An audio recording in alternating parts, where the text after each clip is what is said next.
Hello, hello, hello. We should be live. Let's get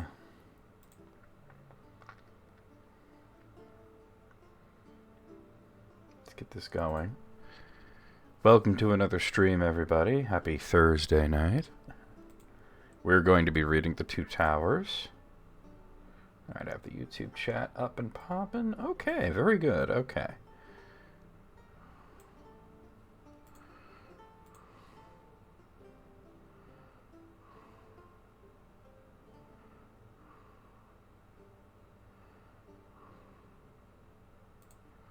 Okay.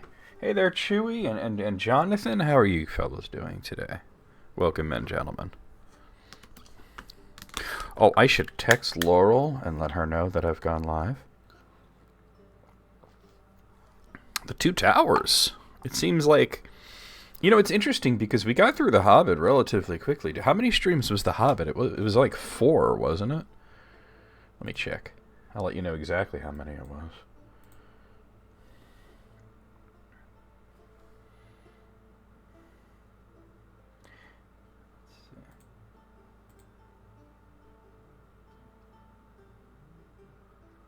Once I find it, that is. Well, I guess that would be in videos. Right here at the start. Hey, Medio, how's it going? By the way, the name Medio, is that at all... Okay, yeah. Is that at all Final Fantasy IV related? Hey, WT, how's it going? I hope you're feeling better. Yeah, it only took us four streams to get through The Hobbit, but then the Fellowship of the Ring was 10 streams, and you know, part of it is just a longer book. If I was to compare the two, well, here's the Two Towers. Where's the Hobbit? Hobbit's up here. Yeah, I mean, if I was to compare the two, and keeping in mind that I'm pretty sure this Hobbit is slightly larger text. That's 317 pages. And then Fellowship, which is right here. Juggling books, you guys. No, he spells it like with the T, WT, like in Final Fantasy IV. Because they were putting Meteor, but they didn't have enough room for it. 423, so... You know, about 130 somewhat more, well, about 100 pages more, and smaller text. And I think that counts for a lot. But it still took us 6 more streams to get through the Fellowship of the Ring than to get through The Hobbit. And I think the reason is because it is partly because of that, but mostly because it's so lore heavy. Like, there's so much to stop and talk about, whereas with The Hobbit, we could get through almost a chapter and before we stopped and talked about stuff where we had to say, well, hold on. All right, let me get the word out here, because I haven't actually done that. Let everybody know that we're live.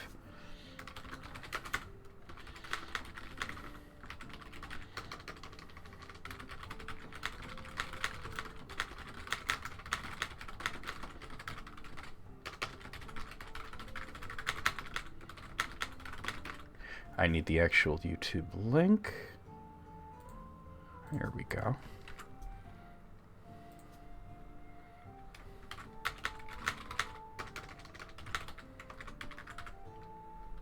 Oh no. How did that happen? What did I wind up over there for? Oh, there we go, okay. Alright. So I want to make sure that I text it. Hey, Lore Master Ghosty, how's it going?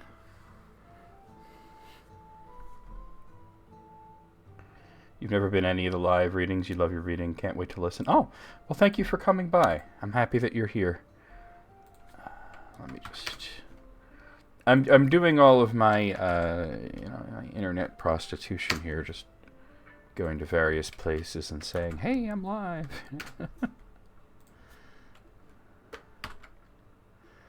Actually, WT, it's your preference. If you want to be on the YouTube chat, you could be on the YouTube chat. If you want to be on the Twitch chat, you could be on the Twitch chat. I have them both up in front of me. It really doesn't matter, and they all get mixed in on the up in that direction there. So, yeah. Well, I know you didn't ask about my preference. I'm telling you that I don't really have a preference. I could read them both pretty easily. I don't have a preference one way or another. Hey, Alice. So it's whatever one you're more comfortable on. The weight for these streams tends to be more favored towards YouTube. So, I would say if you're asking me what I think, just stay over at Twitch. Or yeah, actually maybe, yeah. You now gain XP in the chat. Yeah, I don't actually know how that works, but apparently it's a new mechanic.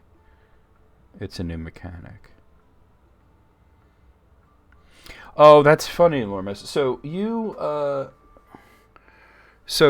were playing The Lord of the Rings online, and you wanted to find specifically a Two Towers audiobook to listen, and now you have this. Now, just keep in mind that I'm not going to just be strictly reading, because that would not be copyright safe. We are going to be stopping to analyze the text and answer questions and stuff like that, because I have to make it educational. Yeah, I don't know quite how the whole experience points things works on the YouTube chat. You guys have to remember that I'm very experienced as a Twitch streamer, not very experienced as a I posted that in the wrong place. As a YouTube streamer. That's somewhat new to me. It's like channel points. Oh, so do I have to set up things that people spend them on?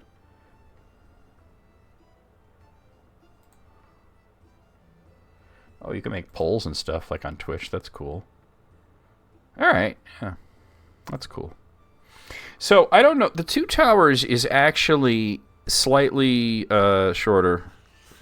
It's 352 pages, which makes it about 30 pages shorter than The Fellowship of the Ring. Oh, okay. So, that kind of sucks. But but the structure of it is very different. Now, I always reference which book I'm talking about when I answer questions on Quora, and down to book 1, book 2, like that. I don't say the Two Towers. I'll say book 3 or book 4 because I want people to know where they're looking specifically, and I'll try to say a chapter if I remember it. And if you guys noticed when we were going through The Fellowship, there was a point where it switches over to Book 2, Chapter 1, which is, when they arrive in Rivendell, because there's a good reason for this. Tolkien always saw... Oh, okay, I see. Tolkien always saw The Lord of the Rings as one work. It was one book. The sequel to The Hobbit, this sort of sequel to the Silmarillion in its own way. And he was told pretty early on that due to the length that he was talking about, because he was talking about a 1,200-page book, that they would have to break it up because we're talking about after World War II, and there's paper shortages and things like that. So his publishers were telling him, we're going to have to break this up. And his reply to this was he was fine with that. But how do we break it up? And his idea was that it would be, hey, Moogle, that The Lord of the Rings would be broken up into 6 books. And that's where he came up with the whole idea of there being 6 books. And the publisher says, well, we'll do 3.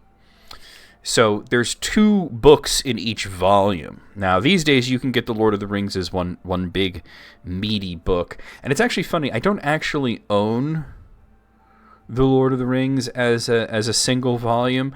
I bought it once, but it was a present for my mother. She wanted it. I've always had it as 3 separate volumes. And there actually are boxed sets that sell it as 6 books. or sometimes even as 7 books, where the 7th book is the appendix. Now, what's interesting, though, is I was talking about the Two Towers recently on Quora, and I mentioned... I was talking about the Return of the King, because I mentioned Book 5, which is the first half of the Return of the King. And somebody in the comments says, how could there be Book 5 in a 3-book series? And I'm just like, oh my God, all right, okay. And I said, do me a big favor. Go grab your copy of The Return of the King and open it up and tell me what the first thing is after the chapter. It's going to say Book 5. That's just the way it is. I don't know how you could read through this and not notice, like, here's the Two Towers. I open it up. Okay, it says the Two Towers, and then I flip it over, and there's this where it shows all 3 parts, and this is where it says the Two Towers being the second part of The Lord of the Rings by J.R.R. Tolkien, 2nd edition, blah, blah, blah. I turn the page, copyright. The Ring poem, I turn the page, synopsis. This catches you up on the story. I turn the page, contents, and then what does it say? Book 3. Now, which audio book were you listening to? Were you doing Andy Serkis, or was it somebody else?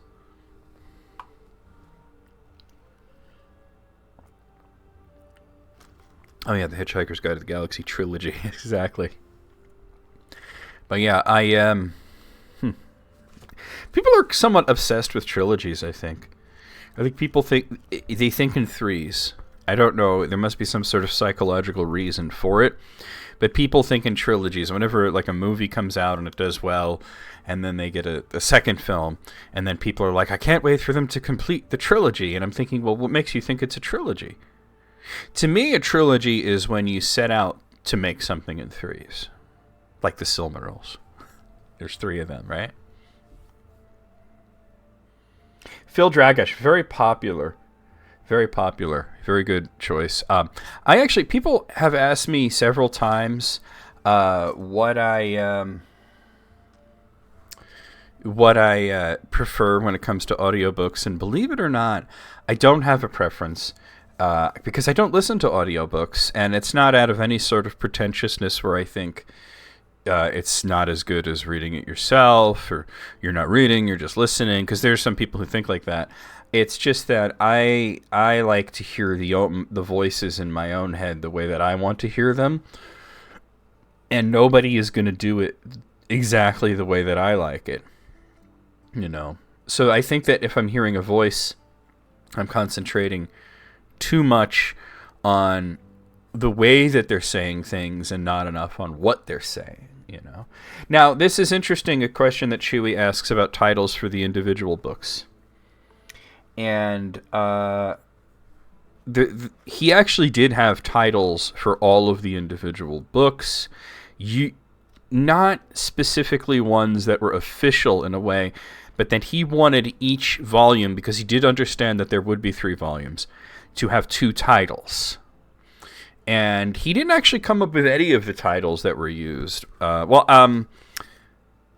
think he came up with the Fellowship of the Ring. But I think that was supposed to be just for book 2, you know. But his titles are really kind of dull in some cases, like The Ring Goes East, The Ring Goes South, The Ring Goes to Mordor, that kind of thing. There were a few interesting titles. For example, The Two Towers, the first part of it was going to be called The Treason of Isengard, which wound up being one of the volumes of the history of Middle-earth. And he actually did not like the title The Two Towers. We talked about this the last time when we finished The Fellowship of the Ring. He didn't understand, hey Dizzy, what two towers they were talking about, and he had settled on Cirith Ungol and Minas Tirith. Although in some versions of it, like my versions, it doesn't even say Cirith Ungol, it says Minas Morgul, which is really interesting because the description of it describes Cirith Ungol, but it says Minas Morgul. So he was like, the Two Towers, what Two Towers? That's terrible. Another title that he really didn't like is The Return of the King, even though he did come up with that at some point. he said that he didn't want the book to be called that because he felt it was actually a spoiler. He felt that it gave away the ending too early. So I haven't heard Circus's Silmarillion. Although I don't generally like audiobooks, I do like Andy Serkis. So I did listen to him do the Lord of the Rings just to hear it, and it was really good. I was interested to hear the Silmarillion. Eluthingle sounds angry. I guess for some scenes that would make sense, because he is kind of he's got a bit of a temper on him, you know? He's got a bit of a temper on him, but he probably wouldn't sound like that all the time, you know? The two titles, nice, WT. The two titles. I'm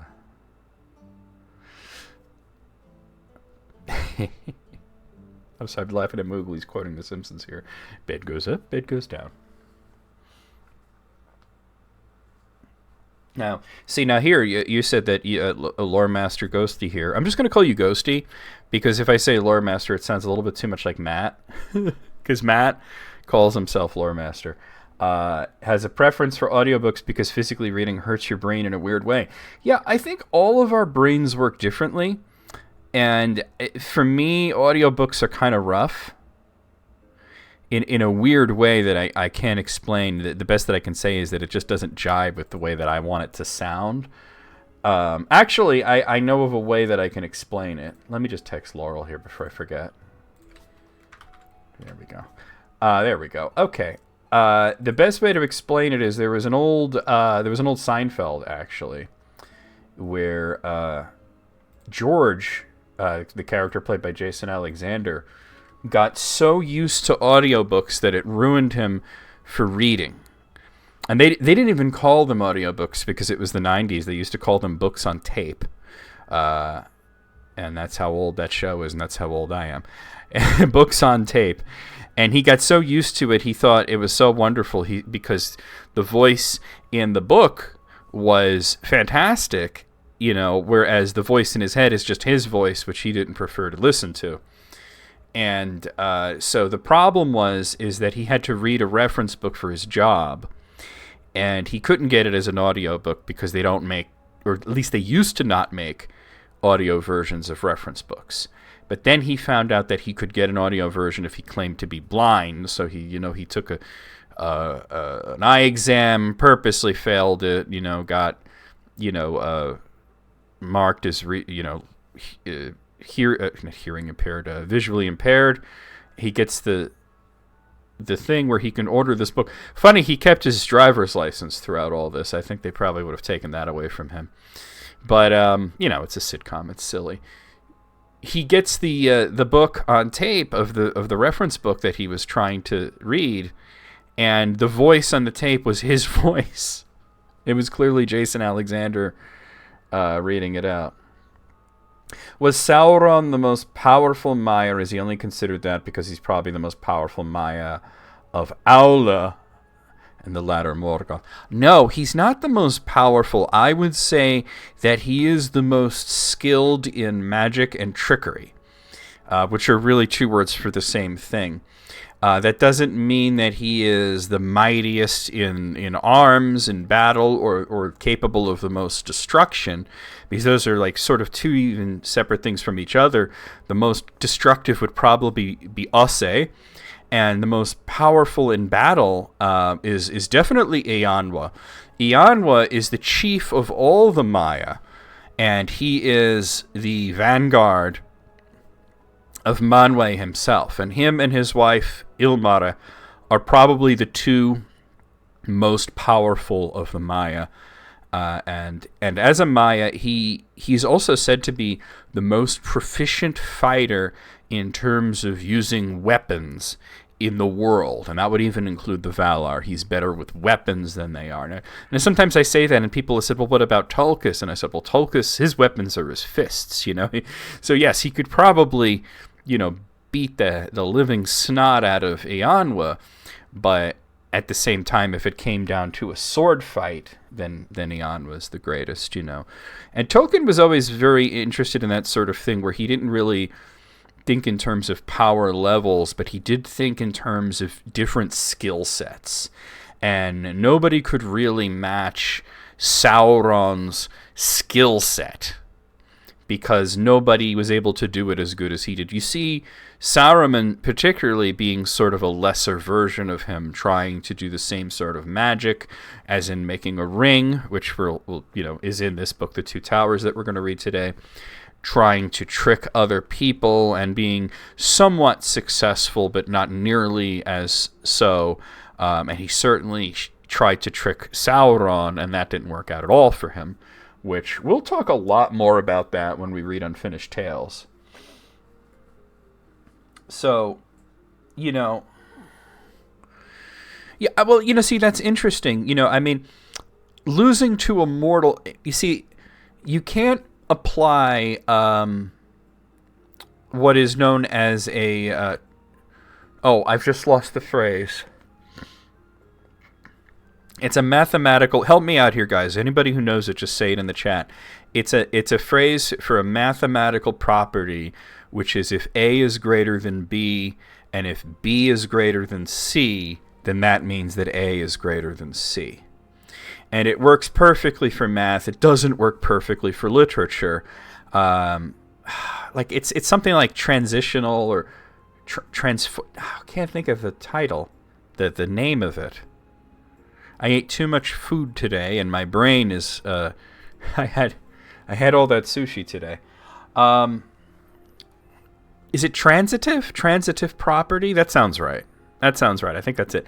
You can't apply the transitive property to battles in a fictional world, because there's a lot more than just sheer power at play here. Like, Sauron is very powerful in magic, and that doesn't always apply to actually fighting someone, because when he fights someone, now there are examples where he's challenged. Propositional logic is probably, Fuseblower, or welcome in, an excellent way of saying it. It's not the exact way that I've heard it. I believe it is transitive property, or perhaps transient property, as Chewie says, but I've always heard it as transitive property, and you can't really apply that to literature. There's a lot more at stake than just power levels, because there's bravery, and the villains, in the case of Tolkien, tend to be very cowardly. We see this with Melkor. Melkor is the most powerful of the Valar and of the Ainur in general, including the ones that didn't even enter into the world. The only being of a level of power greater than Melkor is God. So you think this guy is the second most powerful being in the universe, and he gets beaten up by one of the lesser Valar, Tulkas, because he heard a horn blow and it scared him, and then Tulkas was laughing, and that scared him too, and he wasn't much of a fighter, really. Like, yes, he wins against, like, Fingolfin, for example, but he's unvaliant. He loses to Eanwa. Sauron loses to Huan. Sauron loses to Elendil and Gil-galad. I mean, that was mutual destruction, but still, they had people to carry on their realms, whereas Sauron did not. Sauron, loses to some hobbits in a sense. So, and that wasn't even a battle. He got outfoxed by Gandalf. He got and Aragorn and everybody. You can't think of it in terms of power levels, because Tolkien doesn't operate like that. Now, when it does come to an instance where somebody challenges him specifically to a magical duel, and this did happen, Galadriel's brother Finrod challenged Sauron to a battle of voices, of singing. And Finrod really should have known better, because you're talking about one of the angels that helped sing the universe into existence. That's the last type of battle that you should try to challenge him to. And of course, Finrod lost that pretty badly. He couldn't even see through the deception of Melian's girdle. Yeah, well, Melian is another one that you can say she was one of the more powerful ones as well, Yeah, it is a tired topic, but at the sense of dealing with like superheroes and stuff, I can understand and appreciate why people do that because when when it started in the 30s with Superman, and then another, Superman was published by a company that at the time was called National Publications, and then there was this other one called Fawcett, and they made a character called Captain Marvel that was pretty much just exactly the same thing as Superman, except for he was a young boy who turned into a superhero, and so it's sort of, he was more popular, and they were outselling the Superman comics, and kids would argue over who was better, who could beat up who, Superman or Captain Marvel, and because the heroes always fought the bad guys, this was before the time where the superheroes would always fight each other. I can understand like growing up and sort of like having your champion and saying that this person can beat up that person and such. Tolkien certainly thought in terms of who was the best swordsman, or who was the best at magic, or who was the best at deception, or who was the best poet, but you can't put a number on a lot of those things. Or like a Sauron, he's probably the best at torture. He's the best at shape changing, he's the best at deception. There's nobody that's a better liar than him, and he's certainly one of the greatest at enchantment. But then there's things like Melian, who creates a type of magic that Sauron would never think to use because it's not in his sort of urva to put up wards. He doesn't think that way. Oh, Gandalf was absolutely a fighter. I mean, if you notice, like, Sauron doesn't come out to battle a lot. He comes out in desperation. He fought Huan because he thought he could trick his way around a prophecy, and he was incorrect.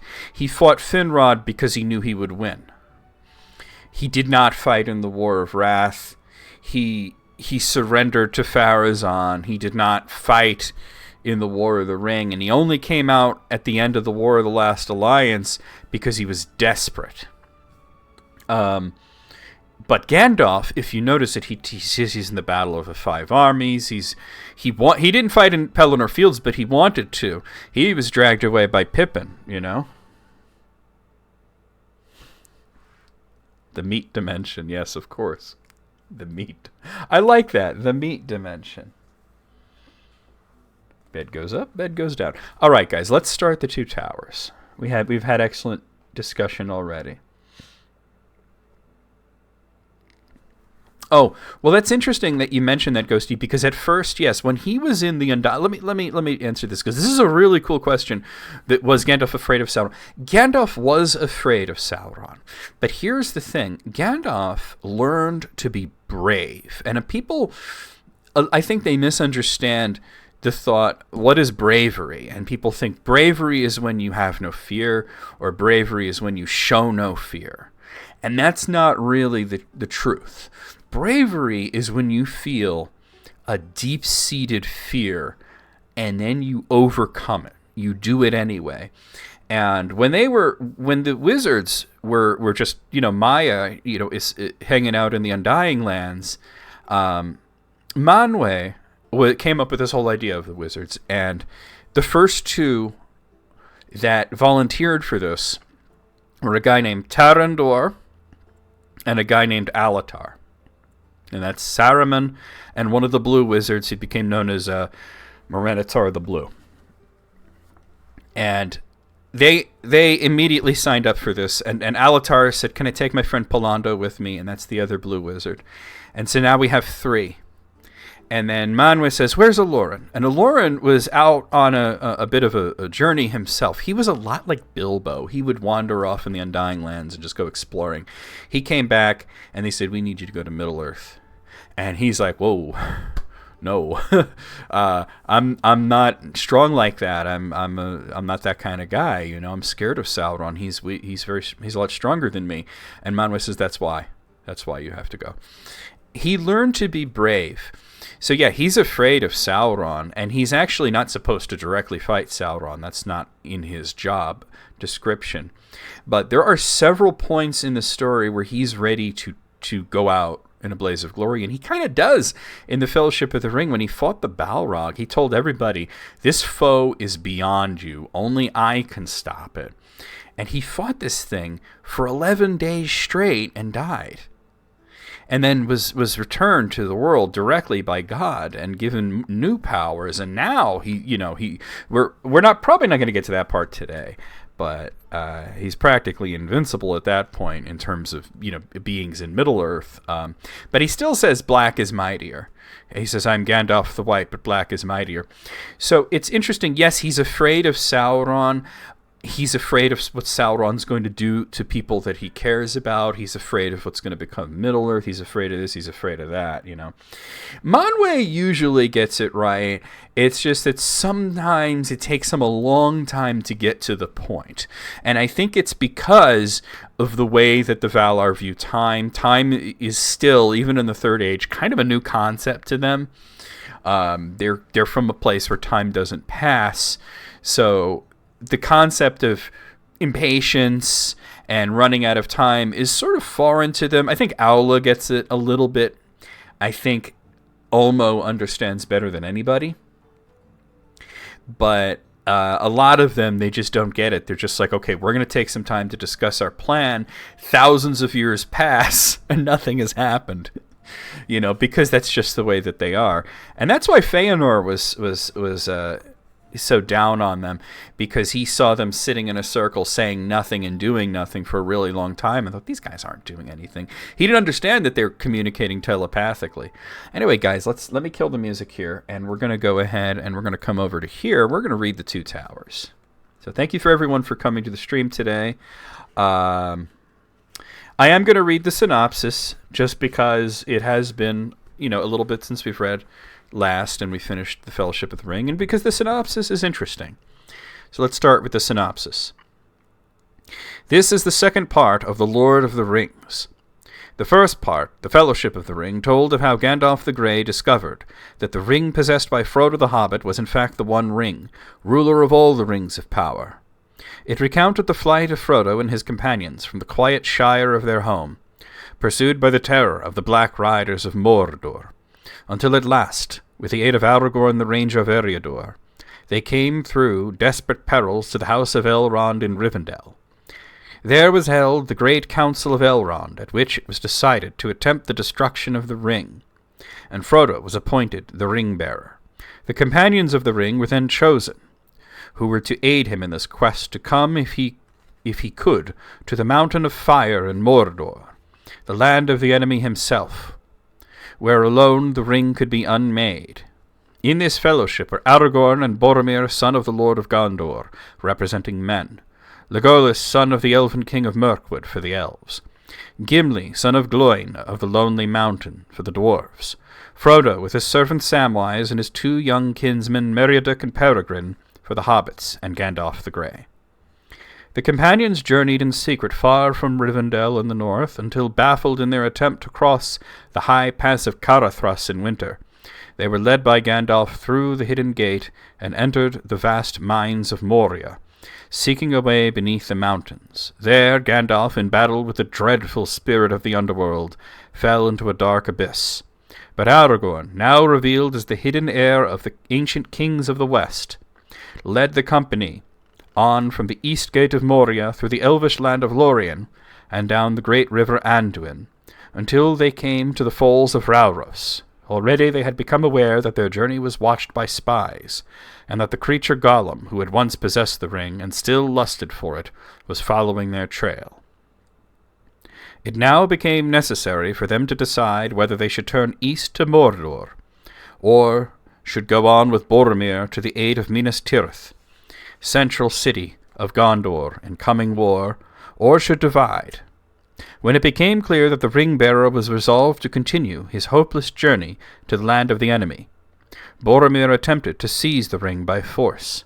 The first part ended with the fall of Boromir to the lure of the ring, with the escape and disappearance of Frodo and his servant Samwise, and the scattering of the remainder of the Fellowship by a sudden attack of orc soldiers, some in the service of the Dark Lord of Mordor, some of the traitor Saruman of Isengard. The quest of the Ring-Bearer seemed already overtaken by disaster. This second part, The Two Towers, now tells how each of the members of the Fellowship of the Ring fared, after the breaking of their fellowship, until the coming of the Great Darkness and the outbreak of the War of the Ring, which is to be recounted in the third and last part. So, quick question here for anybody who's out there. Is there anybody, and don't feel ashamed or bashful at all about this,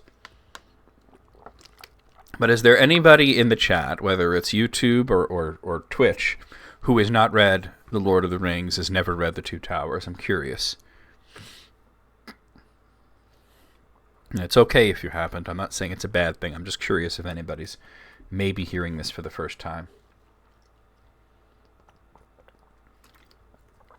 And the reason that I'm curious is because a lot of people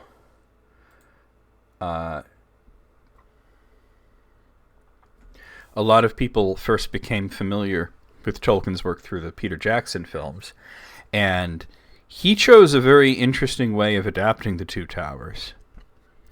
Because you may have, if you were at the last time that we streamed this, when we did the Fellowship, the ending of it, Boromir didn't die yet. That doesn't happen at the end of the Fellowship of the Ring. It happens at the beginning of The Two Towers. And, in fact, the contents of this book, The Two Towers, don't finish in the films until about halfway through the third movie. Which would make it seem like, wow, this is a long book, right? No. It's just that a lot happens.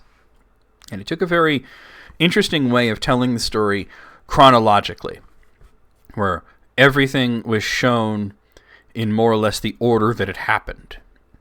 There were a few things that were happening at the same time, so you'd have to show one and then show the other. But he did jump back and forth between, say, okay, we're going to have a scene showing Frodo and Sam and Gollum, and then we're going to have a scene with Aragorn and Gimli and Legolas, and then we'll have a scene with Merry and Pippin and Treebeard. And in fact, what's interesting is that the first half of this book 3 follows almost exclusively Aragorn. There's bits with Merry and Pippin as well, but it's almost exclusively Aragorn. And then book 4 is following nearly exclusively Frodo. And there's bits where it's just Sam as well. But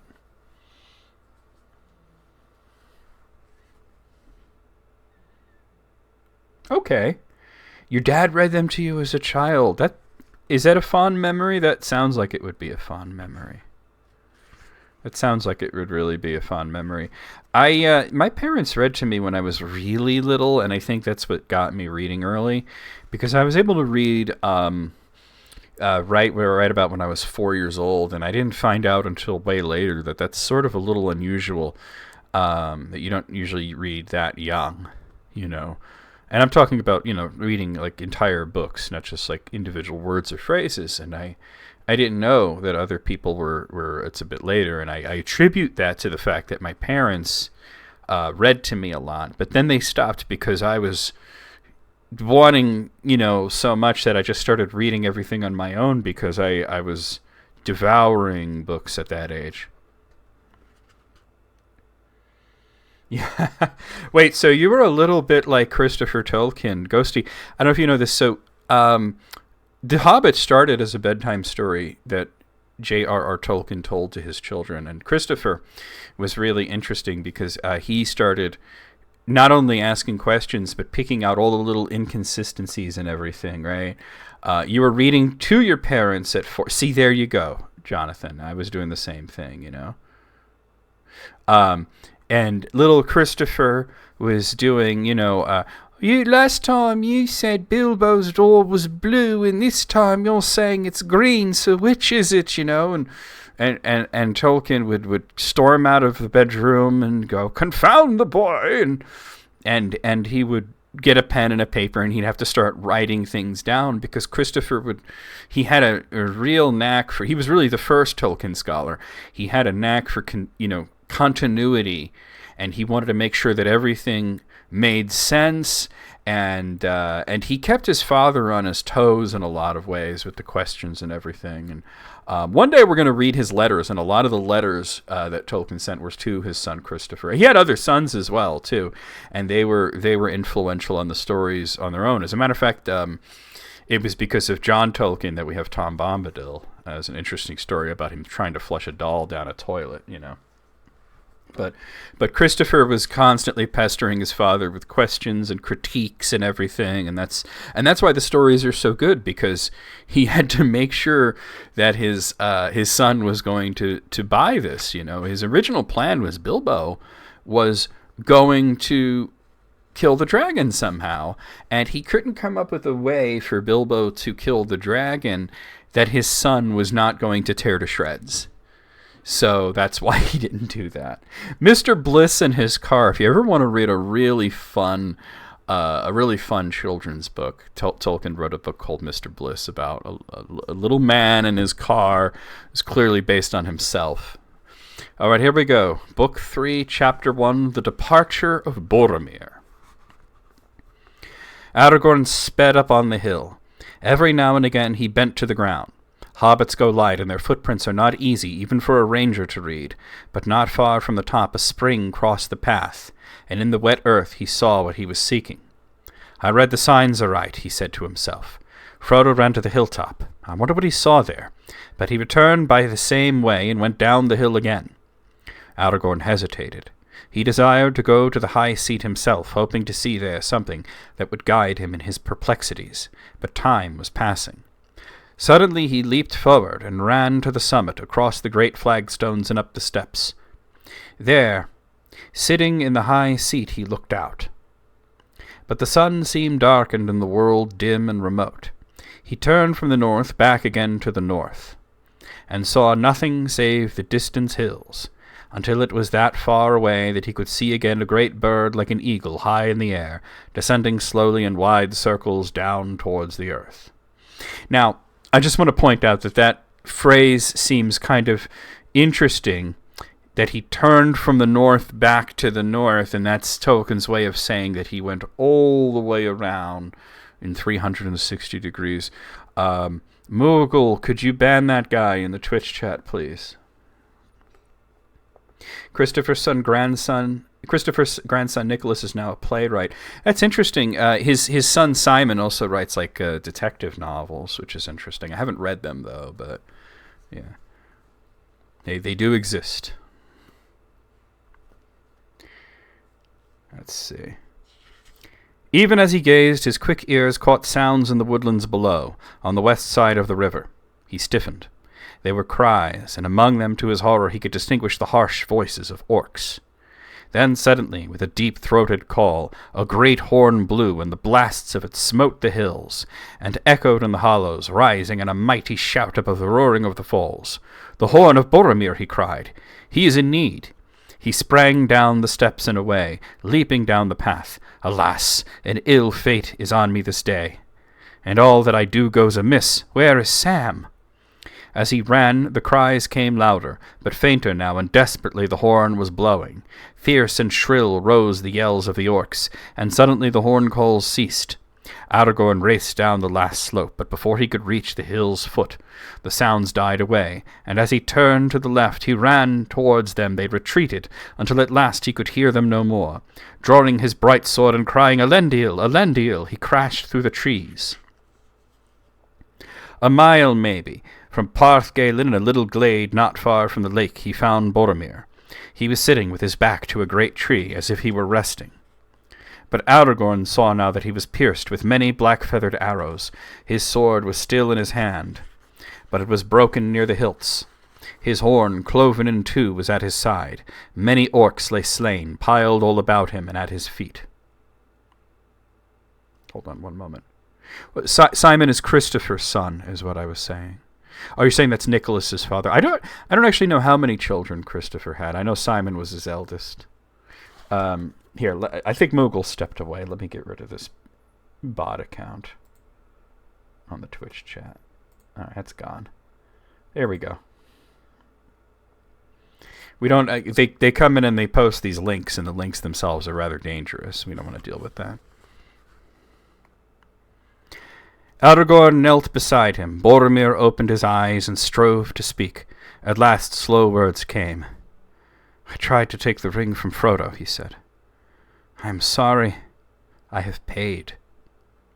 His glance strayed to his fallen enemies. 20 at least lay there. They have gone, the halflings. The orcs have taken them. I think they are not dead. Orcs bound them. He paused and his eyes closed wearily. After a moment he spoke again. Farewell, Aragorn. Go to Minas Tirith and save my people. I have failed. No, said Aragorn, taking his hand and kissing his brow. You have conquered. Few have gained such a victory. Be at peace. Minas Tirith shall not fall. Boromir smiled. Which way did they go? Was Frodo there? Said Aragorn. But Boromir did not speak again.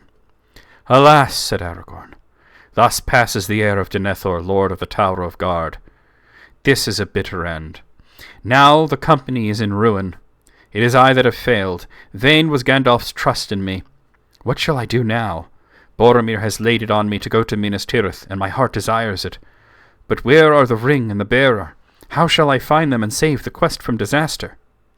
He knelt for a while, bent with weeping, still clasping Boromir's hand. So it was that Legolas and Gimli found him. They came from the western slopes of the hills, silently, creeping through the trees as if they were hunting. Gimli had his axe in hand, and Legolas his long knife, till his arrows were spent. All his arrows were spent. When they came into the glade, they halted in amazement, and then they stood a moment with heads bowed in grief, for it seemed to them plain what had happened. Alas, said Legolas, coming to Aragorn's side, we have hunted and slain many orcs in the woods, but we should have been of more use here. We came when we heard the horn, but too late it seems. I fear you have taken deadly hurt. Boromir is dead, said Aragorn. I am unscathed, for I was not here with him. He fell defending the hobbits while I was away down upon the hill. The hobbits! Cried Gimli. Where are they, then? Where is Frodo? I do not know, answered Aragorn wearily. Before he died, Boromir told me that the orcs had bound them, and he did not think they were dead. I sent him to follow Merry and Pippin, but I did not ask him if Frodo or Sam were with him, not until it was too late. All that I have done today has gone amiss. What is to be done now? First we must tend the fallen, said Legolas. We cannot leave him lying like carrion among these foul orcs. But we must be swift, said Gimli. He would not wish us to linger. We must follow the orcs. If there is hope that any of our company are living prisoners. But what we do not know whether the ring-bearer is with them or not, said Aragorn. Are we to abandon him? Must we not seek him first? An evil choice is now before us. Then let us do what we must do, said Legolas. We have not the time or the tools to bury our comrade fitly, or to raise a mound over him. A cairn we might build. The labour would be hard and long. There are no stones that could use nearer to the waterside, said Gimli. Then let us lay him in a boat with his weapons and the weapons of his vanquished foes, said Aragorn. We will send him to the falls of Rauros and give him to Anduin. The river of Gondor will take care, at least, that no evil creature dishonors his bones. He had 2 sons and a daughter. Okay, thank you. So let's pause here to talk about a little bit about this. There was something specific I wanted to comment on. Well, note that what we're seeing here is that Aragorn is sort of, blaming himself for everything. And a little bit blaming Gandalf, saying that guy shouldn't have put me in charge. Which, of course, he's just in pain right now. And he faces what he calls an evil choice. Does he try to go after Frodo and assist him? Or does he try to go after Merry and Pippin? He hasn't really even decided or discovered yet whether or not Frodo and Sam are with Merry and Pippin. So, we're going to discover all that, obviously. There was something else I wanted to comment on here. I had it in sort of the back of my head here, but I can't seem to remember now. It must not have really been that important. Take a sip of water, though.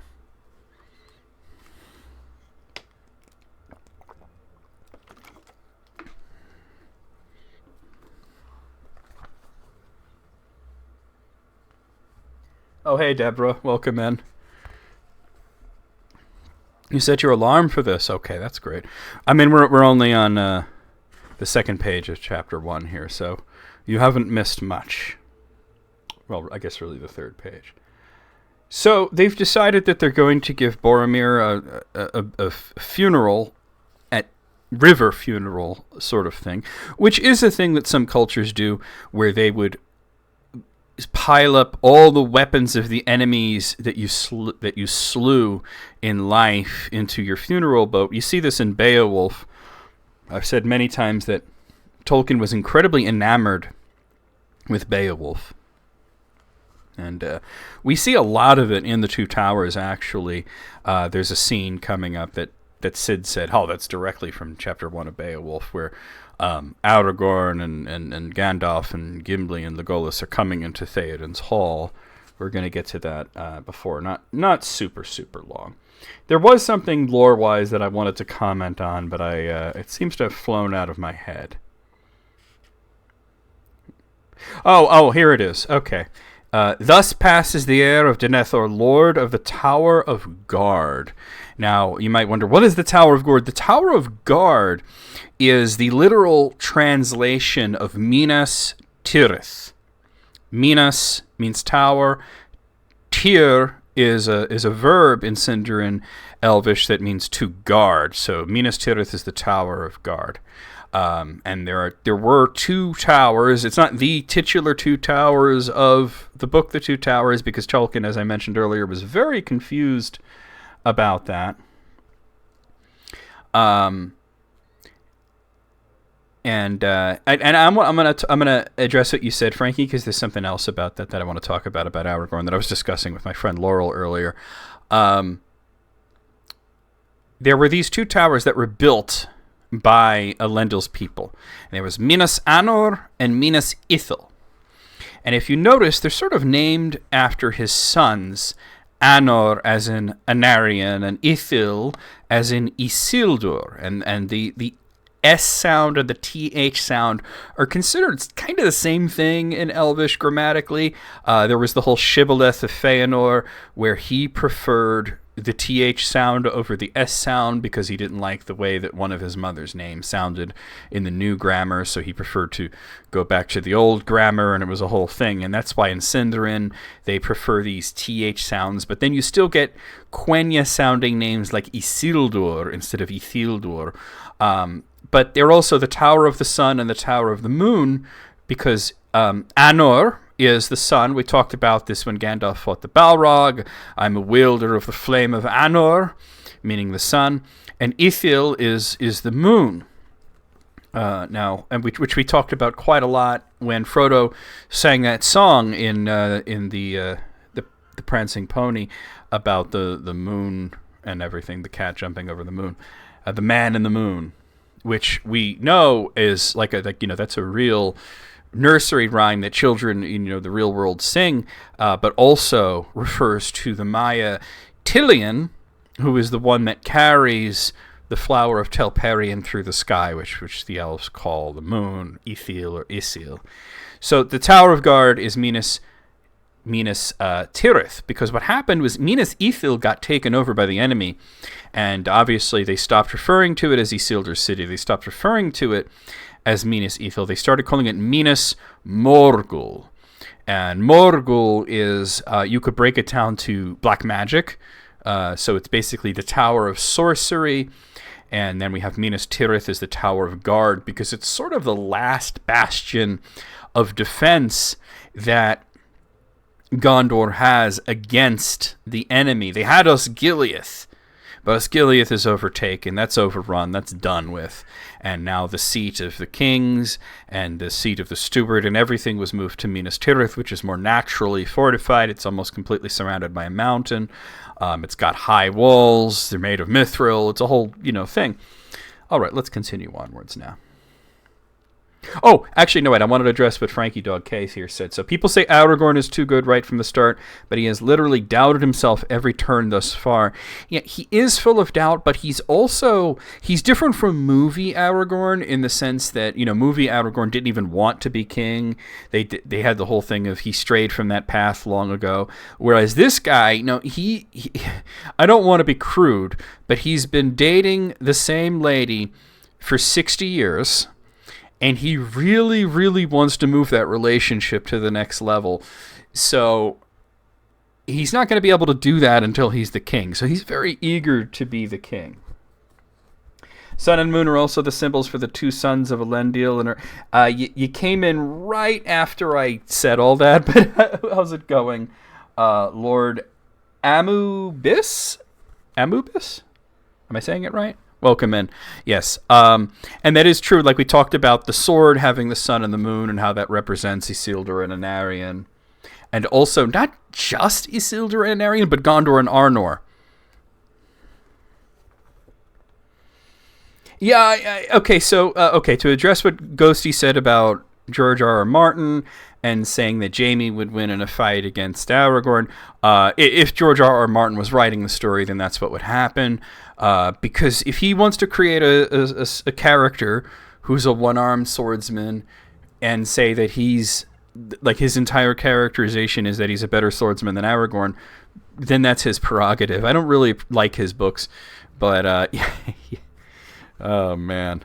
Yeah. I always thought that, like, Jaime was sort of a take on Mathros, though. Mathros, who lost his sword hand, but then became very proficient with his offhand.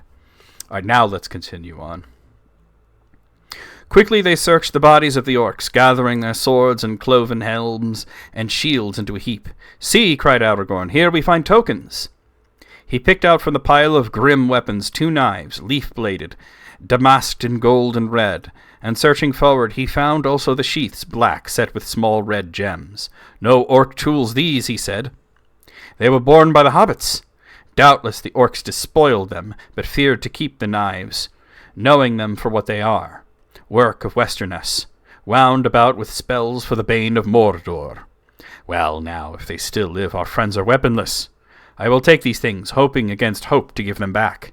"And I," said Legolas, "will take all the arrows that I can find, for my quiver is empty." He searched in the pile on the ground about, and found not a few that were undamaged and longer in the shaft than such arrows as the orcs were accustomed to use. He looked at them closely, and Aragorn looked on the slain, and he said, "Here lie many that are not folk of Mordor. Some are from the north, from the Misty Mountains, and if I know anything of orcs and their kinds, and here are others strange to me, their gear is not after the manner of orcs at all. There were 4 goblin soldiers of greater stature, swart, slant-eyed, with thick legs and large hands. They were armed with short, broad-bladed swords, not with the curved scimitar as usual with orcs, and they had bows of yew, in length and shape like the bows of men. Upon their shields they bore a strange device, a small white hand in the center of a black field. On the front of their iron helms was set an S-rune, wrought of some white metal." "I have not seen these tokens before," said Aragorn. "What do they mean?" S is for Sauron," said Gimli. "That is easy to read." "Nay," said Legolas, "Sauron does not use the elf runes." "Neither does he use his right name, nor permit it to be spelt or spoken," said Aragorn. "And he does not use white. The orcs in the service of Barad-dûr use the sign of the red eye." He stood for a moment and thought. "S is for Saruman, I guess," he said at length. "There is an evil afoot in Isengard, and the west is no longer safe. It is as Gandalf feared. By some means the traitor Saruman has had news of our journey. It is likely, too, that he knows of Gandalf's fall. Pursuers from Moria may have escaped the vigilance of Lorien, or they may have avoided that land and come to Isengard by other paths. Orcs travel fast. But Saruman has many ways of learning news. Do you remember the birds?" "Well, we have no time to ponder riddles," said Gimli. "Let us bear Boromir away." But after that we must guess the riddles if we are to choose our course rightly, answered Aragorn. Maybe there is no right choice, said Gimli. Let me just catch up on chat. Hey, Laurel, how's it going? I'm glad you got my text. Oh, actually, okay, let me answer Lord Anu here. Yes, the Seven Stars is a constellation known as... It has a lot of names, but the most common name is the Valakirka, which would sort of translate to Sickle of the Valar or Sickle of the Powers. And it's also called the Wain, the Plow, the Bear, and the Big Dipper. And every culture... it's also called Durin's Crown. Every culture in Middle-earth has set some sort of significance to the Valakirka, the Seven Stars, and it was very, very important in Numenor. Their flag had 7 stars on it, so that's why the 7 stars. In that specific instance, that was literally Numenor's flag. Aragorn has never been... Yes, Aragorn, and not to be crude, but Aragorn is, at this point, an 87-year-old virgin. About to turn 88, by the way. His birth... He doesn't even realize it right now because he's got other things on his mind, but he's a few days away from his 88th birthday. He actually turns 88 at the point where he's in Fangorn Forest, speaking to Gandalf the White for the first time. Now, Laurel's here, and I did mention Laurel earlier because we had this discussion about Aragorn and his sort of sense of humor and the sort of almost cruel jokes that he sometimes plays. Of course, he's not really a cruel person because I think he enjoys that sense of relief when people realize he's not a jerk. And we saw this early on when we were first introduced to the character, where it seemed for a moment like he was going to just straight out kill Sam, where he went and he drew his sword really quickly.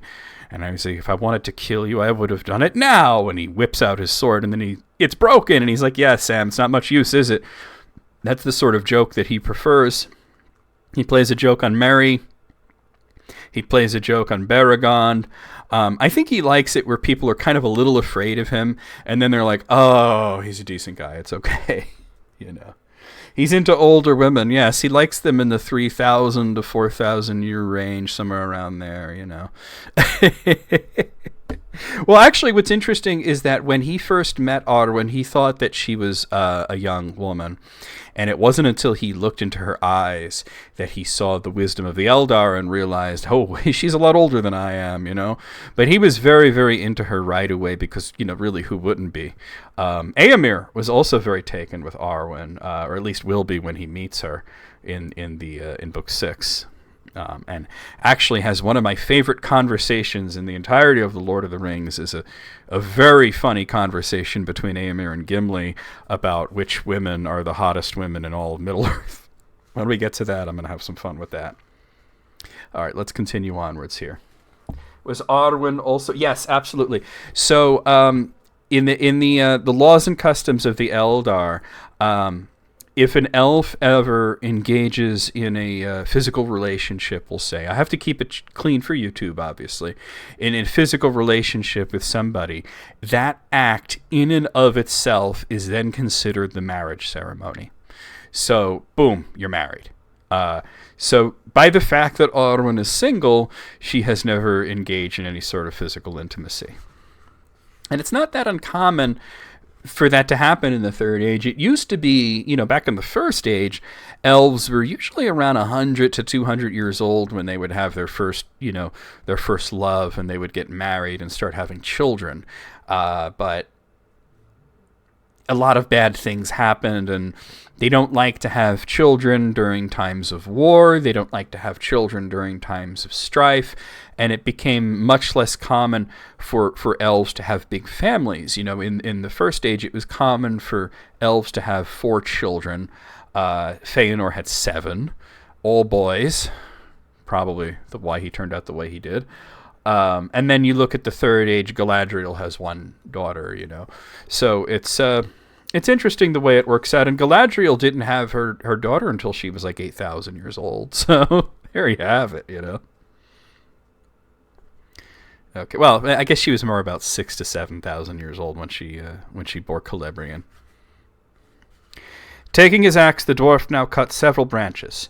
They were lashed together with bowstrings, and spread their cloaks upon the frame. Upon this rough bier they carried the body of their companion to the shore, together with such trophies of his last battle as they could send forth with him. It was only a short way, yet they found it no easy task, for Boromir was a man both tall and strong. At the waterside Aragorn remained, watching the bier, while Legolas and Gimli hastened back on foot to Parth Galen. It was a mile or more, and it was some time before they could come back, paddling 2 boats swiftly along the shore. "There is a strange tale to tell," said Legolas. "There are only 2 boats upon the bank.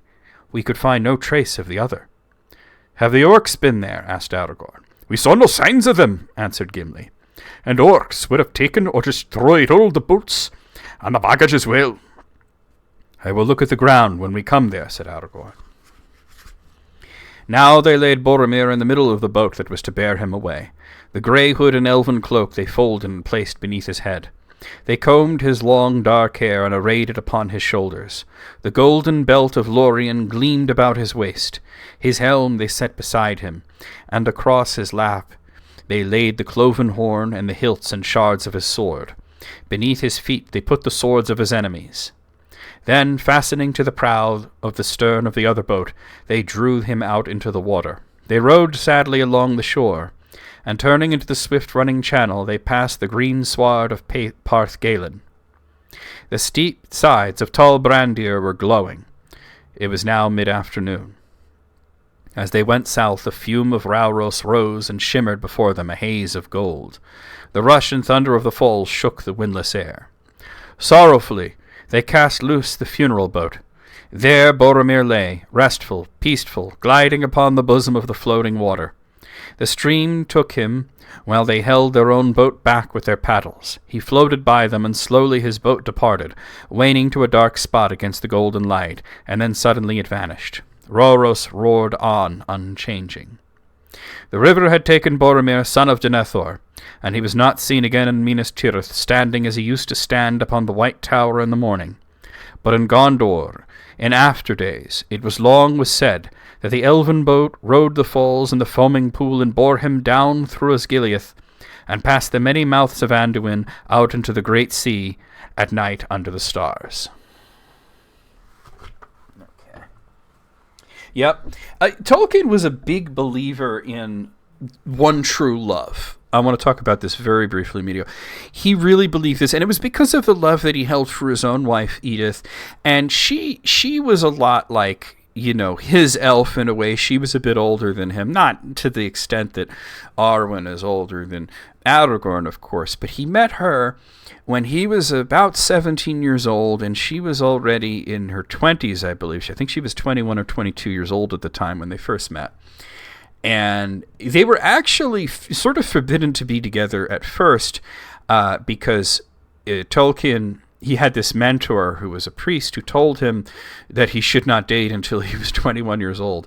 But they were together, and he went to fight in World War I, and he wound up in the hospital. He wasn't wounded or anything, but he had gotten a really bad infection known as trench fever. And usually trench fever is very mild, but he had a pretty bad case of it, and he was laid up in the hospital for a while. And his wife came to be with him, and that's when he wrote the story Beren and Luthien. And because he saw her as something greater than him, older, wiser, incredibly beautiful, and someone who would do something so crazy because she was a Protestant who converted to Catholicism to be with him because he was told he could not marry a non-Catholic woman. So she became a Catholic for him.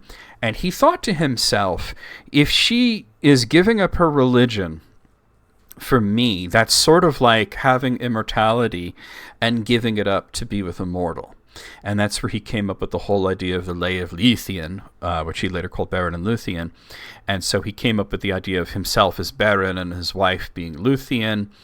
And when he was writing The Lord of the Rings, he actually had a different sort of romance for Aragorn and a different sort of character for Aragorn, in fact, because he was just doing this just to be the king, and it wasn't until he met a character named Eowyn that he was going to fall in love. And Eowyn is interesting because she's actually a composite of two other earlier characters, one which was named Eowyn, and one which was named Edis, and they, he sort of took the name and the personality and mixed them together, and because he felt that Edis, who was supposed to be Theoden's daughter, was sort of superfluous, so he gave her traits to Eowyn, who was Theoden's niece.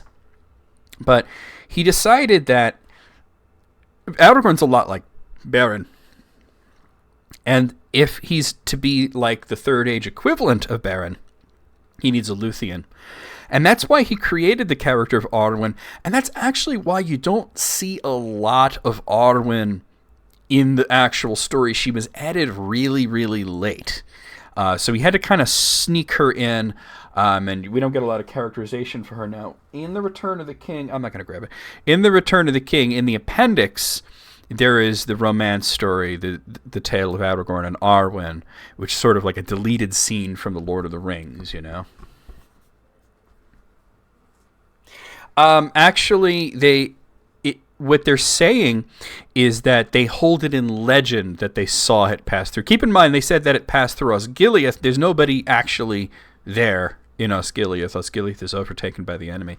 They just believe that this is what happened. Although Faramir has a dream of coming to the river and seeing his brother dead in a boat, and he knows that there's something up about it because his brother in the dream was wearing that golden belt that Galadriel gave to him, and he'd never seen that belt before.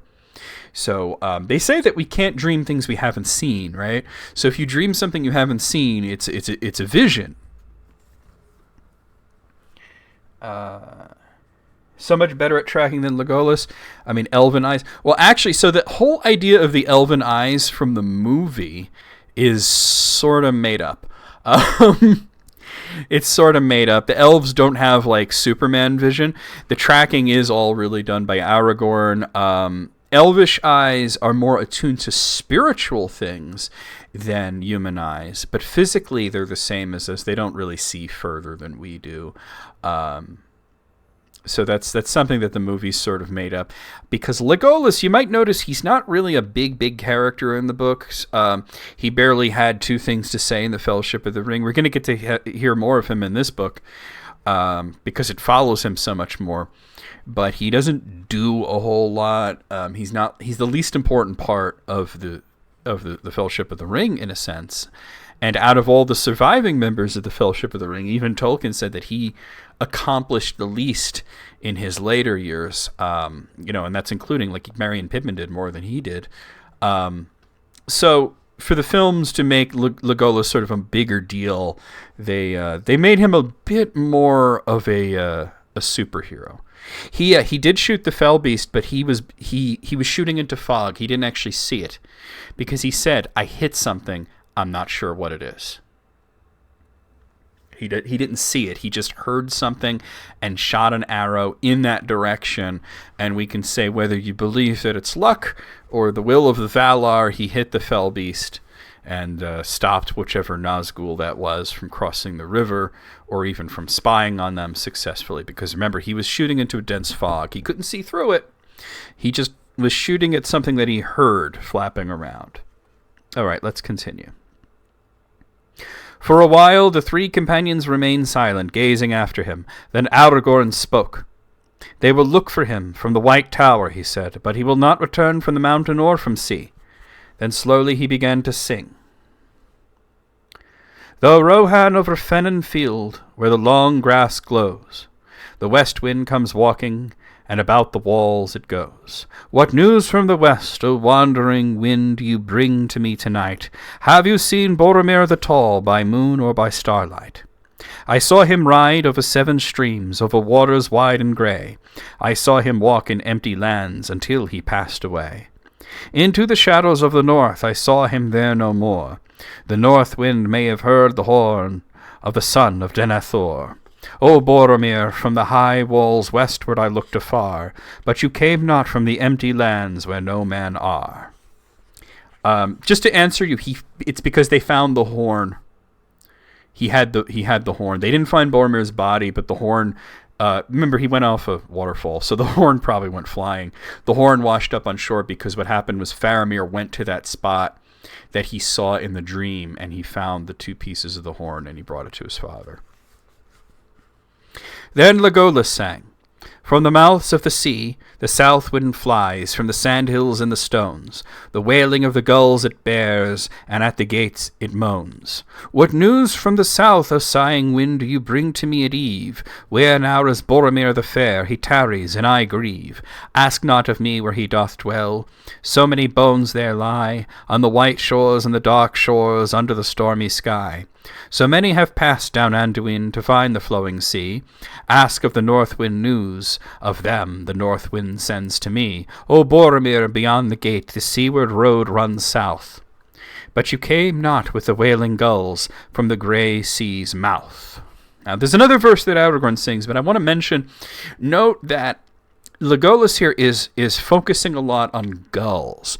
And this is sort of what's on his mind. He's further south than he has ever been in his life. It is very possible that he may have once lived in Dol Guldur, back before it was called Dol Guldur, back when it was just the hill, the bald hill. But he's never been as far south as he is, and he kind of knows in his heart that he is at some point in this journey going to come to the sea. And we weren't yet told of it. We weren't yet privy to this conversation. But Legolas is going to mention it later, that Galadriel specifically warned him when they were staying in Lorien about the effects that seeing the ocean can have on an elf. And specifically, the effects of hearing the bay of gulls. And it's going to happen, he's going to come to the sea and he's going to hear the gulls for the first time, and he's going to be deeply and spiritually affected in a way that Galadriel warned him about is going to change him forever. And we're going to talk more about that when it becomes relevant, but notice that it's sort of already on his mind. Now, this is a really sort of very beautiful scene because Boromir has just died. They argue, well, they don't really argue, but they debate over which way to inter him. They can't just leave him there. That's unacceptable. They can't leave him there for birds and beasts to pick at. They have to do something that is going to honor him. And they decide on this sort of funeral. And then on the spot, Legolas and Aragorn are, just sort of freestyling this eulogy song, and imagine just making up a song about your friend that just died, like a few hours ago, and it has rhyme and meter and it's beautiful and everything. But you see a little bit of the mind of Legolas come through here because he mentions gulls and the wailing and such. It's on his mind. He's already sort of thinking about it, And yeah, and Alice is correct. It's something to show how much he meant to them, which is interesting because in the first book we didn't get a sense of that, because the first book was really all from Frodo's perspective, and Frodo didn't know Legolas that well. He didn't really know Boromir that well, but apparently they must have been close, So there's that, and now we're hearing it. Yes, in the end, the in-universe author of all this is Frodo and Sam, but this is all relayed to him by Aragorn, by Legolas, by Gimli. And I think that, Frodo has to realize, wow, I guess I didn't really get to know that Boromir fellow all that well, because he meant a lot to these two. Listen to this amazing song they made up. Then Aragorn sang again. From the gate of kings the north wind rides, and past the roaring falls, and clear and cold about the tower its loud horn calls. What news from the north, O mighty wind, do you bring to me today? What news of Boromir the bold, for he is long away? Beneath Aemon head I heard his cry, there many foes he fought, his cloven shield, his broken sword, to the water brought. His head so proud, his face so fair, his limbs they laid to rest, and Rauros, golden Rauros falls, bore him upon its breast. O Boromir, the tower of guard, shall ever northward gaze, to Rauros, golden Rauros falls, until the end of days. So they ended, Then they turned their boat and drove it with all the speed they could against the stream back to Parth Galen. "You left the east wind to me," said Gimli, "but I will say naught of it." "That is as it should be," said Aragorn. "In Minas Tirith they endure the east wind, but they do not ask it for tidings. But now Boromir has taken his road, and we must make haste to choose our own." He surveyed the green lawn quickly but thoroughly, stooping often to the earth. "No orcs have been on this ground," he said, "otherwise nothing can be made out for certain. All our footprints are here, crossing and recrossing. I cannot tell whether any of the hobbits have come back here since the search for Frodo began." He returned to the bank, close where the rill from the spring trickled out into the river. "There are some clear prints here," he said. "A hobbit waded into the water and back, but I cannot say how long ago." "And how do you read this riddle?" asked Gimli. Aragorn did not answer at once, but went back to the camping place and looked at the baggage. "2 packs are missing," he said, "and one is certainly Sam's. It was rather large and heavy." "This, then, is the answer. Frodo has gone by boat, and his servant has gone with him. Frodo must have returned while we were all away. I met Sam going up the hill and told him to follow me, but he plainly did not do so. He guessed his master's mind, and came back here before Frodo had gone. He did not find it easy to leave Sam behind." "But why would he leave us behind and without a word?" said Gimli. "That was a strange deed." "And a brave deed," said Aragorn. "Sam was right, I think. Frodo did not wish to lead any friend to death with him in Mordor. But he knew that he must go himself. Something happened after he left that overcame his fear and doubt." "Maybe hunting orcs came on him and he fled," said Legolas. "He fled, certainly," said Aragorn, "but not, I think, from orcs." What he thought was the cause of Frodo's sudden resolve and flight Aragorn did not say. The last words of Boromir he long kept secret. "Well, so much at least is clear now," said Legolas. "Frodo is no longer on this side of the river. Only he can have taken the boat, and Sam is with him. Only he would have taken his pack." "Our choice, then," said Gimli, "is either to take the remaining boat and follow Frodo, or else to follow the orcs on foot. There is little hope either way. We have already lost precious hours." "Let me think," said Aragorn. "And now I may make a right choice, and change the evil fate of this unhappy day." He stood silent for a moment. "I will follow the orcs," he said at last. "I would have guided Frodo to Mordor and gone with him to the end. But if I seek him now in the wilderness, I must abandon the captives to torment and death. My heart speaks clearly at last. The fate of the bearer is in my hands no longer. The company has played its part. Yet we that remain cannot forsake our companions while we have strength left. Come, we will go now. Let us leave all that can be spared behind. We will press on by day and dark." And that's actually where the movie ends, the Fellowship of the Ring movie. Like I said, this whole part was put in the movie of the first one, not the second one. Being 3,000 years old, one simply got bars. Well, I mean, Aragorn's only 87, right? Well, nearly 88 at this point. They're filming season 3. I hope that the show continues to improve. You know, I did you watch season 2? I forgot whether you said you did or not. I know that, you know, we both sort of felt a little mixed on the first season. Where we said, okay, it has potential, but let's see where it goes. But then the second one I thought was a lot better. I was kind of wondering, because I know they canceled the Wheel of Time, which I never watched. But that's ended now. But yeah, you know, interesting that you mentioned, though, the age thing here. Legolas, we don't know how old he is. That's a really interesting thought, right? You did? Okay. What did you think, by the way?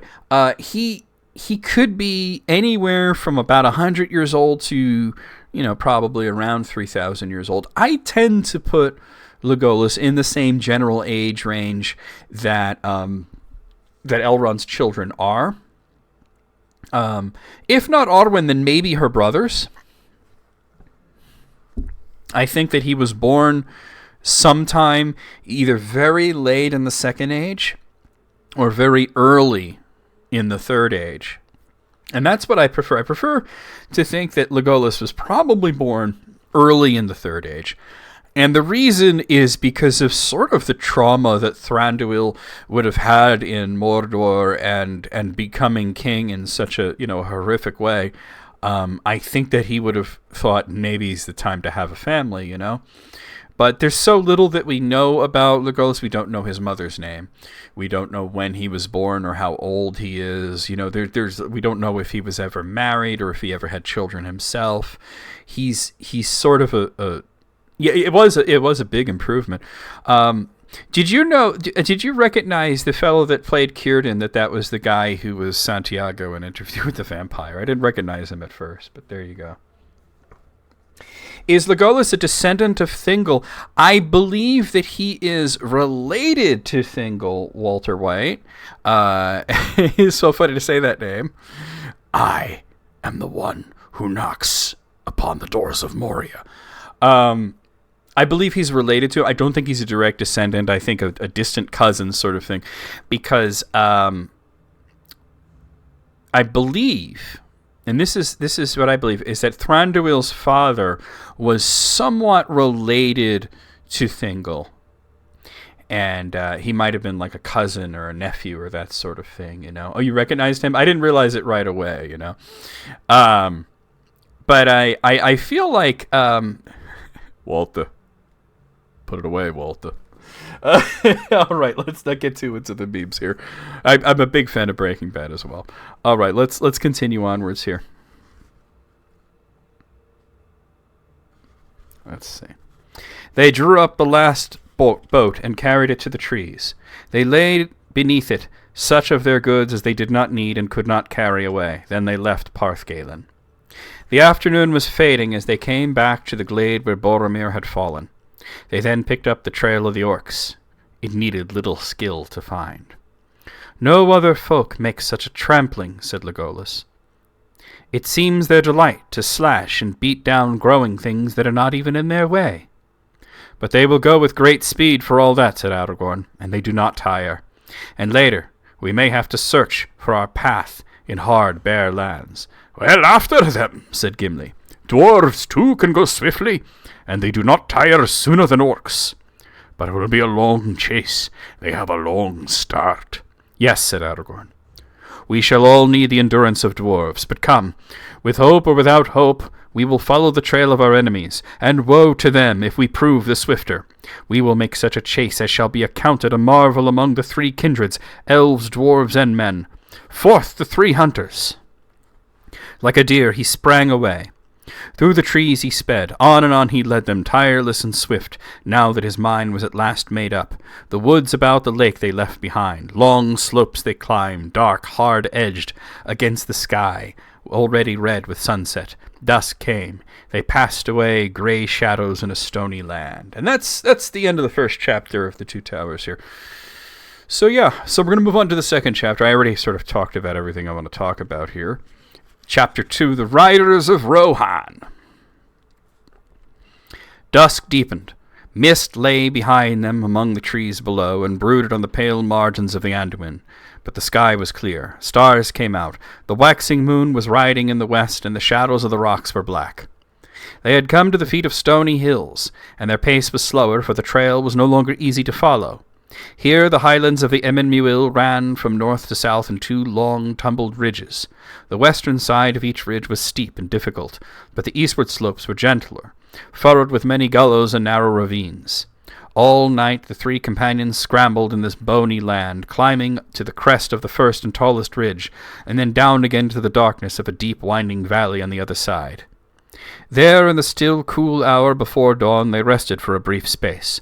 The moon had long gone down before them. The stars glittered above them.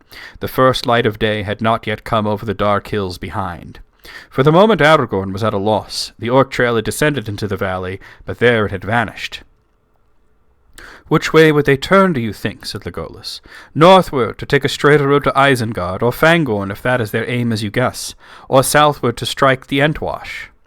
"They will not make for the river, whatever mark they aim at," said Aragorn. "And unless there is much amiss in Rohan and the power of Saruman is greatly increased, they will take the shortest way that they can find over the fields of the Rohirrim. Let us search northwards." The dale ran like a stony trough between the ridged hills, and a trickling stream flowed among the boulders at the bottom. A cliff frowned upon their right. To their left rose grey slopes, dim and shadowy in the late night. They went on for a mile or more northwards. Aragorn was searching, bent upon the ground, among the folds and gullies leading up into the western ridge. Legolas was some way behind. Suddenly the elf gave a cry, and the others came running toward him. "We have already overtaken some of those that we are hunting," he said. "Look!" He pointed, and they saw that what they had first taken to be boulders laying at the foot of the slope were huddled bodies. 5 dead orcs lay there. They had been hewn with many cruel strokes, and 2 had been beheaded. The ground was wet with their dark blood. "Here is another riddle," said Gimli. "But it needs the light of day, and for that we cannot wait." "Yet, however you read it, it seems not unhopeful," said Legolas. "Enemies of the orcs are likely to be our friends. Do any folk dwell in these hills?" "No," said Aragorn, "though Rohirrim seldom come here, and it is far from Minas Tirith. It might be that some company of men were hunting there for reasons we do not know, yet I think not." "What do you think?" said Gimli. "I think that the enemy brought his own enemy with him," answered Aragorn. "These are northern orcs from far away. Among the slain are none of the great orcs with the strange badges. There was a quarrel, I guess. It is no uncommon thing with these foul folk. Maybe there was some dispute about the road." "Or about the captives," said Gimli. "Let us hope that they too did not meet their end here." Aragorn searched the ground in a wide circle, but no other traces of the fight could be found. They went on. Already the eastward sky was turning pale, the stars were fading, and a grey light was slowly growing. A little further north they came to a fold in which a tiny stream, falling and winding, had cut a stony path down into the valley. In it some bushes grew, and there were patches of grass upon its skies.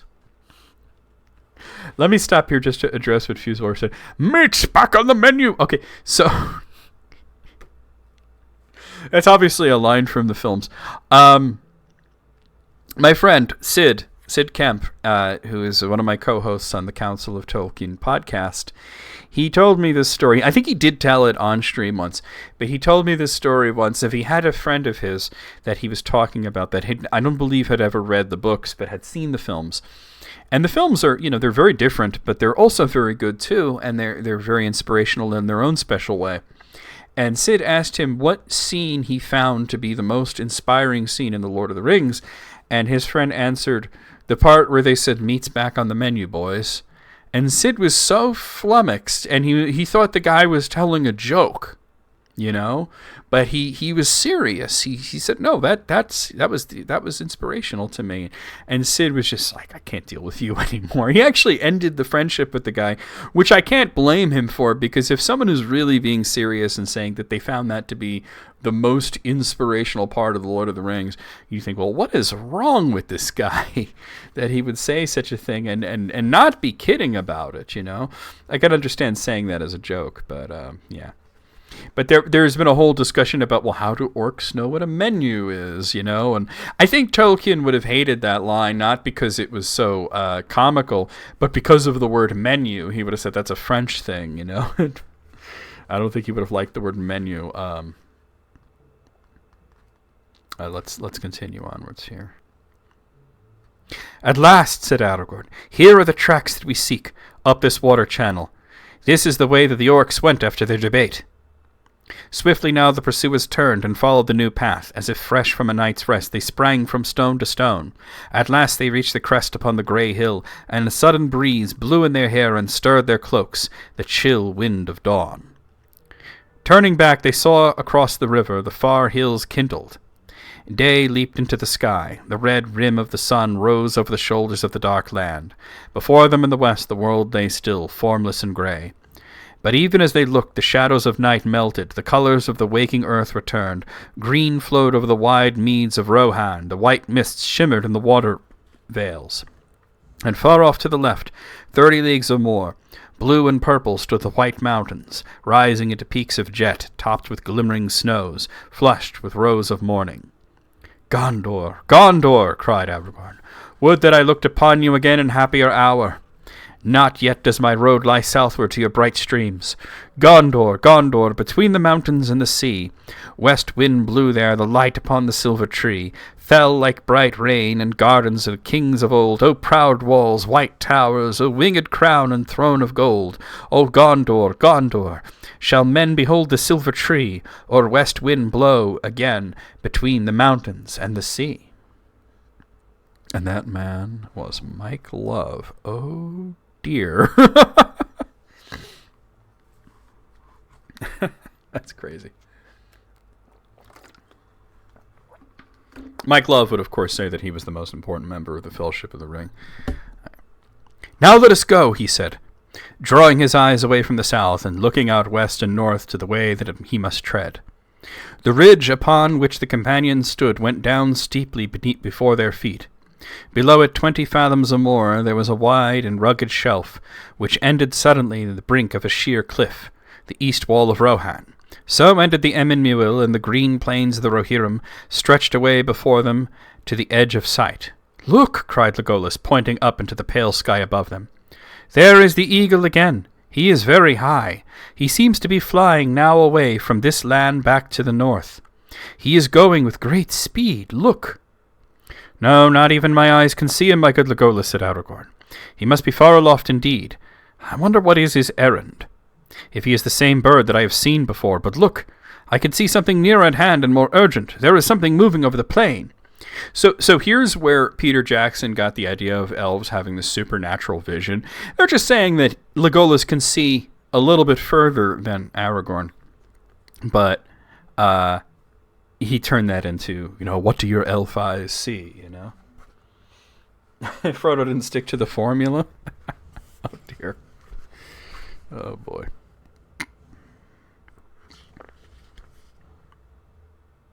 "Many things," said Legolas. "It is a great company on foot, but I cannot say more, nor see what kind of folk there may be. They are many leagues away, 12, I guess, but the flatness of the plain is hard to measure." "I think none the less that we no longer need any trail to tell us which way to go," said Gimli. "Let us find a path down to the fields as quick as may be." "I doubt you will find a path quicker than the one the orcs chose," said Aragorn. They followed their enemies now by the clear light of day. It seemed that the orcs had pressed on with all possible speed. Every now and again the pursuers found things that had been dropped or cast away. Food bags, the rinds and crusts of hard grey bread, a torn black cloak, a heavy iron-nailed shoe broken on the stones. The trail led them north, along the top of the escarpment, and at length they came down to a deep cleft, carved in the rock by a stream that splashed noisily down. In the narrow ravine, a rough path descended like a steep stair into the plain.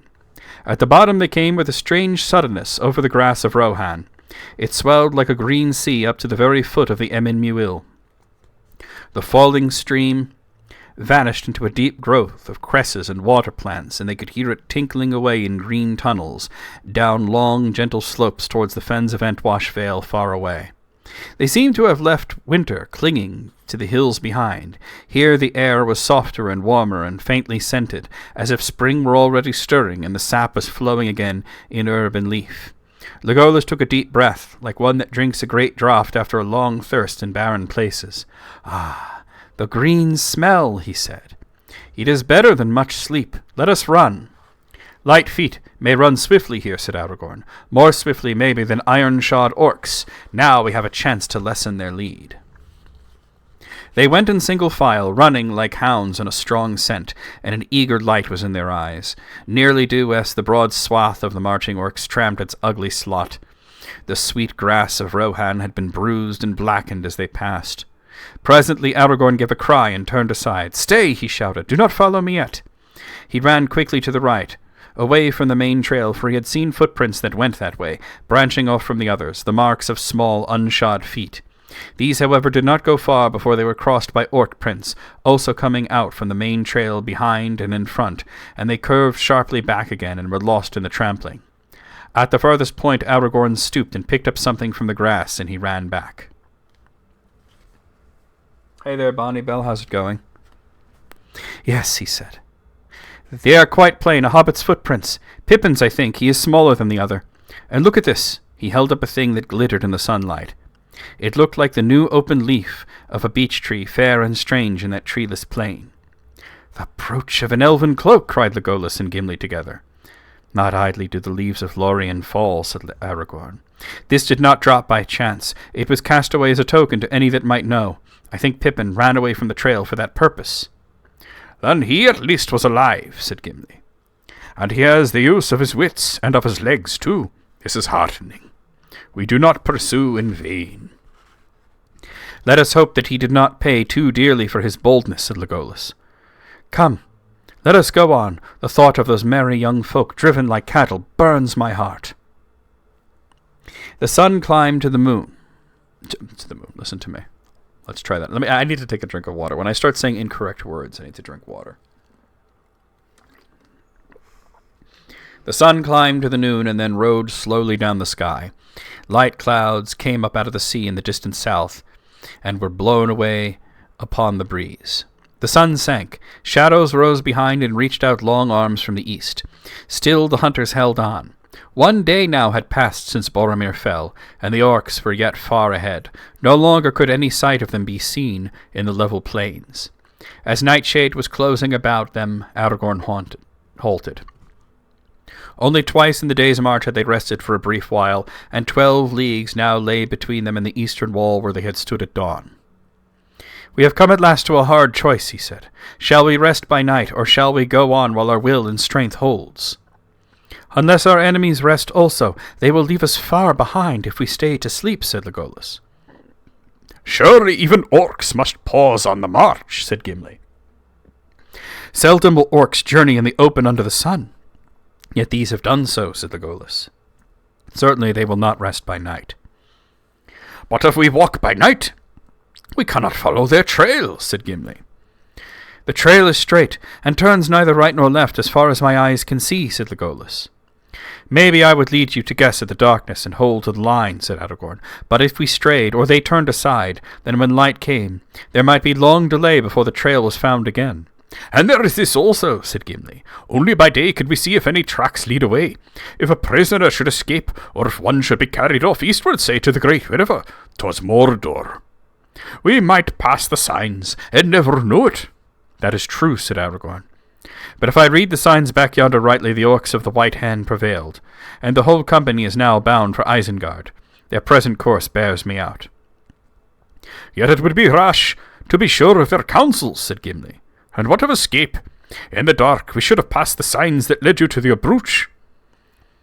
"The orcs will be doubly on their guard since then, and the prisoners even warier," said Legolas. "There will be no escape again, if we do not contrive it. How that is to be done cannot be guessed, for first we must overtake them." "And yet even I, dwarf of many journeys, and not the least hardy of my folk, cannot run all the way to Isengard without any pause," said Gimli. "My heart burns me too, and I would have started sooner. But now I must rest a little to run the better, and if we rest, then the blind night is the time to do so." "I said that it was a hard choice," said Aragorn. "How shall we end this debate?" "You are our guide," said Gimli. "You are skilled in the chase. You shall choose." "My heart bids me go on," said Legolas, "but we must hold together. I will follow your counsel." You give the choice to an ill chooser," said Aragorn. "Since we passed through the Argonath, my choices have gone amiss." He fell silent, gazing north and west into the gathering night for a long while. "We will not walk in the dark," he said at length. "The peril of missing the trail or signs of other coming and going seems to me the greater. If the moon gave us enough light, we would use it, but alas, he sets early and is yet young and pale." "And tonight she is shrouded anyways," Gimli murmured. "Would that the lady had given us a light, such a gift as she gave to Frodo." "It will be more needed where it is bestowed," said Aragorn. "With him lies the true quest. Ours is but a small matter in great deeds of his time. A vain pursuit from its beginning, maybe, which no choice of mine can mar or mend. Well, I have chosen. Let us use the time as best we may." All right, let's talk a little bit about this part. So this is interesting. I do have to go back to the films because I think that the films made some correct choices and some incorrect choices. And one of the most incorrect choices in terms of characterizing the members of the Fellowship was basically everything about how they handled Gimli. Gimli, you might notice he's extremely different in the book than he was in the films. He is not puffing and huffing and, talking about how dwarves are dangerous across short distances. And as a matter of fact, it's quite the opposite, that he was saying that, they have amazing stamina. And Aragorn even said, if we all had the stamina of dwarves, that would be great. Now, what's interesting here is the debate is not Gimli saying, I can't keep up, I'm tired and I need to rest. He's worried that if they don't rest, things are going to go badly. And Legolas, who is also correct, and neither of them is really right or wrong in this instance, is saying if we do rest, then they're going to get an even greater lead. And the one thing that's interesting is what Aragorn said is that orcs don't naturally like to travel in the daytime. They don't like the sun. The sun is sort of anathema to them because they're creatures of darkness. They were created before there was a sun. They're older than men and dwarves, as a matter of fact.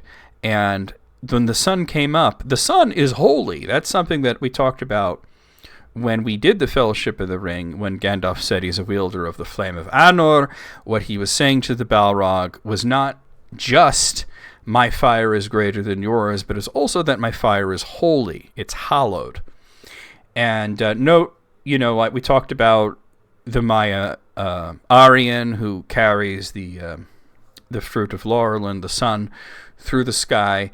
And we talked about the moon, which is the Maya Tilion. I couldn't think of his name for a second. Tilion, carrying the flower of Telperion, the silver tree, through the sky. And notice that just like when Frodo sang about the moon in the Prancing Pony, here the moon is referred to as male. The sun is always referred to as female. That's just the way that it works in Tolkien's works. And there is sort of like an almost yin-yang sort of thought to it. And I know that my friend Matt, he's out there on the West Coast, and I know his ears just perked up since I mentioned yin-yang in relation to Tolkien, since he is a big proponent that Tolkien was putting Zoroastrian themes in his work, as well as, of course, the Catholic themes that are very prevalent there. And he wrote a fantastic paper about that, which if you can track down on Quora, his name there is Lore Master. You should definitely read that. But anyway, it's really interesting that, Aragorn here says, ever since we passed under the Argonath, my choices have gone ill. And it's interesting because the characters that are not Aragorn see things very, very differently than he does. And we saw it where once they passed under the Argonath, this is the point where the hobbits started to see him not so much as Strider as they saw him as Aragorn, son of Arathorn, the man who was going to be the king. And a big part of that was the Elisar. That was a big part of it as well. But also coming into the realm of Anarion and being closer to Minas Tirith is really, really important to him. And everybody's seen a change in Aragorn, but he's thinking of it as almost like in a poor way because things have gone poorly. He thinks he's made bad choices. And that's really not the case. Boromir made bad choices. But as we know, everything that happens in The Lord of the Rings has to happen in that specific way, because if it doesn't, then the whole thing falls apart, Do I think that the Argonath humbled Aragorn a bit? I feel absolutely there is something to that. I mean, because he's looking upon Isildur and he's looking upon Anarion as these statues impossibly tall, and thinking of having to live up to them and to their father Elendil, because he's not going to be like Isildur and he's not going to be like Anarion. He is hoping to be like Elendil, who will unite the realm, I think the issue is that this sort of debt, he says ever since we passed under the Argonath, but I think what it really comes down to is ever since I failed to convince Gandalf not to go through Moria. And he's not really seeing the full picture here. He gave Gandalf a warning, and he said, I'm not even thinking of the Frodo here. I'm not thinking of the ring. I'm not thinking of myself. I'm thinking of you, Gandalf.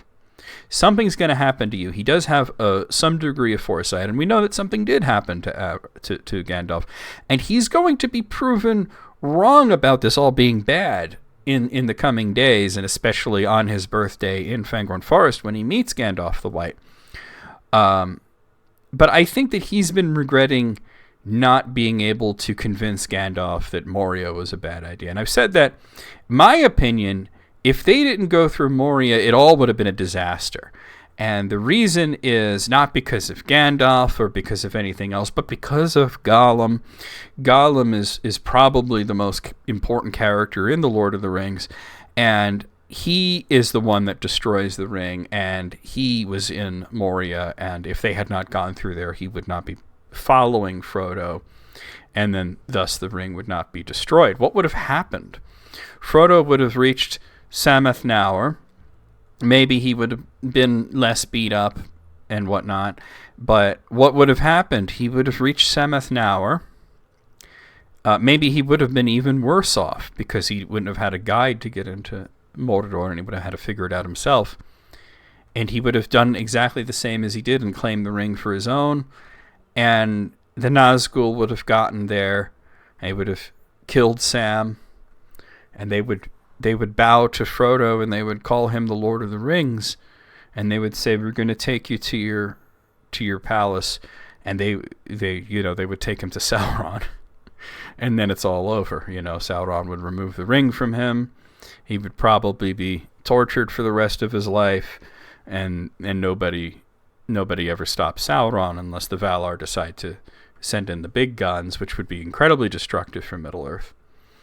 So, right now, Aragorn doesn't see all the good that is coming out of these events, because this is what he's seeing from his limited perspective. Gandalf's dead. Boromir's dead. Frodo and Sam are doing it alone. Merry and Pippin are said to be tortured. And now we have this choice of, do we rest or do we not rest? And I don't see the good in either. And these two guys, this dwarf and this elf, are looking at me saying, hey, you're the leader, man. And he's thinking, every choice I've made has been wrong. But it's not true. And he's going to come to realize that every choice he's made has absolutely been right. But he's not seeing it yet. He hasn't reached the point that Tolkien refers to as eucatastrophe. Now I'm going to switch over to a different book here, because I want to talk about that word, eucatastrophe. And it is one of the few words that Tolkien actually invented. So I have this book here, which is called The Ring of Words, and I'm going to go to the entry for eucatastrophe. And I don't think I'll read the entirety of it to you, but I'm going to give you a little bit of it. Actually, you know what? It's short. I'll read you the whole thing. In his essay on fairy stories, Tolkien identifies the consolatory happy ending as one of the principal defining features of the fairy story, and coins for this the word eucatastrophe, which he also gives a theological dimension by applying it to the resurrection, the happy ending of the Gospels. Though this word has not yet entered the Oxford English Dictionary, it has been taken up as a technical term by some writers on fantasy literature. As Tolkien explains, it is based on the Greek word catastrophe, overturning, sudden turn, conclusion. The word catastrophe did historically have a neutral sense in English, the change or revolution which produces the conclusion or final event of a dramatic piece. That's from Samuel Johnson's dictionary, quoted in the Oxford English Dictionary, which gives as a modern equivalent to the French loanword denouement. However, its use is now dominated by the negative sense, a conclusion generally unhappy, a disastrous end, finish up, conclusion, upshot, overthrow, ruin, calamitous fate. The notion of a happy catastrophe is so distant from the present understanding of the word that Tolkien felt obliged to invent a new term using the Greek-derived prefix "eu," meaning good or well. He could then using the opposite term discatastrophe to refer specifically to a tragic ending, as you would see, in something like the Children of Húrin, for example, that had a discatastrophic ending. So, Tolkien defined eucatastrophe as not just the ending. They're a bit limited in their understanding there, because he went on in Unfairy Stories to explain it's the moment in the story, and it could be several moments because some stories are long and they have ups and downs, but it is the moment that gives the reader relief and just pure joy. And I think for the characters it happens as well, is that Aragorn is very, very, very stressed out at this point. Things have gone, in his estimation, incredibly wrong. They've gone so far off script that he doesn't see how anything could come to light and to goodness at this point. He's despondent, and he has not come to that moment where he's going to be relieved and realize that it is going to be okay. And that's going to come when he meets Gandalf. But we're not there yet. Let's continue onwards. And thank you, Walter. Walter. Put it away, Walter.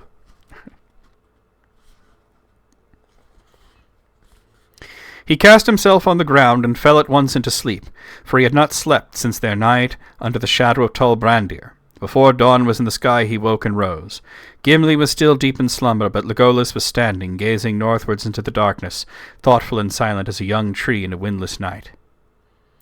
"They are far, far away," he said sadly, turning to Aragorn. "I know in my heart that they have not rested this night. Only an eagle could overtake them now." "Nonetheless, we will still follow as we may," said Aragorn. Stooping, he roused the dwarf. "Come, we must go," he said. "The scent is growing cold." "But it is still dark," said Gimli. "Even Legolas on a hilltop could not see them until the sun is up." "I fear they have passed beyond my sight from hill or plain under moon or sun," said Legolas.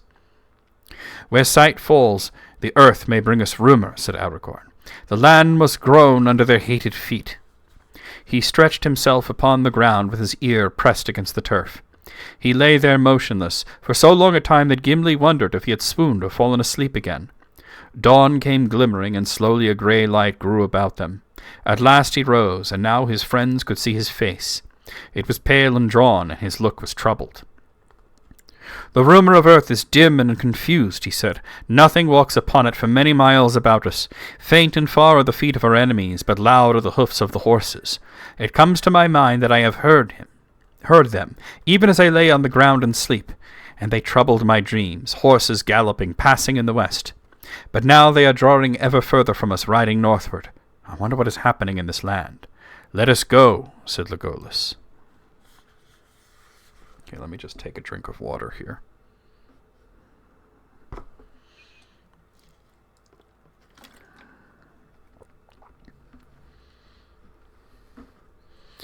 So the third day of their pursuit began. During all its long hours of cloud and fitful sun they hardly paused, now striding, now running, as if no weariness could quench the fire that burned them. They seldom spoke. Over the wide solitude they passed, and their elven cloaks faded against the background of the grey-green fields. Even in the cool sunlight of midday, few but elvish eyes could have marked them, until they were close at hand. Often in their hearts they thanked the Lady of Lorien for the gift of Lembas, for they could eat of it and find new strength even as they ran. The YouTube stream went down? Hold on, let me look at that. Let me see.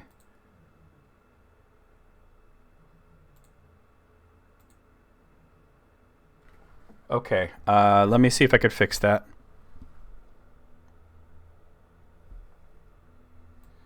I don't know if I can fix that without ending the stream here on Twitch.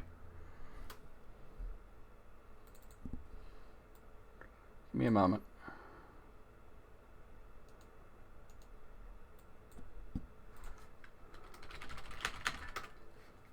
Yeah, I see a comment from Chewy as well. All right, the stream is gonna end here on on Twitch as well, because I don't have a way of I don't have a way of fixing it without ending both. So we'll see.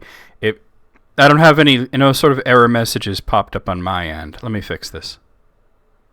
Should be back in business. Some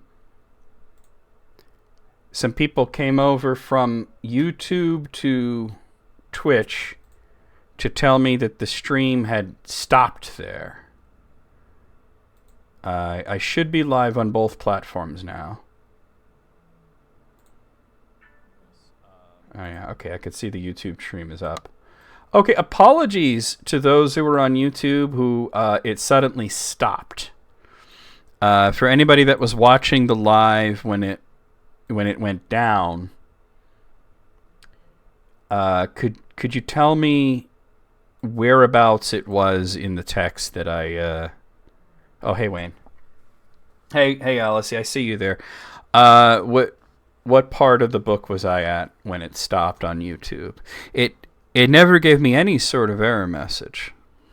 So we're going to have to edit the two pieces together at some point and upload it to YouTube. Here, let me set the first part of it to private then. But what portion was I'll just set it to unlisted. I had just picked up the other... Oh, wow. It ended... Oh, my God. Okay. All right. I'm not going back that far. I was talking about the eucatastrophe, and I read the section on eucatastrophe. All right. You guys will have to... You'll see it, because it's all recorded. That's the good thing. I'm not going to go back to that. I'll back up a little bit on the two towers, though, and reread that part. I apologize. Like I said, it didn't give me any kind of error message, and I was still live on Twitch. You think that if the YouTube stream went down, it would have told me that. I thought the chat was kind of quiet. All right. Yeah, we're back up, though. We're back up. Okay. That's crazy. Let me look at the end of it. So I could play it. It looks like, Alice is saying that it was like right when I picked up the Ring of Words, the stream ended. I can't seem to get it to play right now.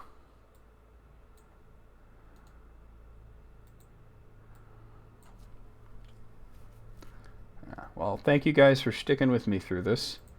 That was rather annoying. Can't seem to get it to play, though. Oh, well, it's playing an ad. That's something. All right, here we are. My opinion, if they didn't go through more... All right. There's me talking. Aragorn Forest when he meets Gandalf.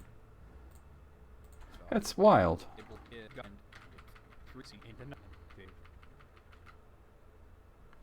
Yeah, I have no idea why it just suddenly ended like that. Let me, yeah.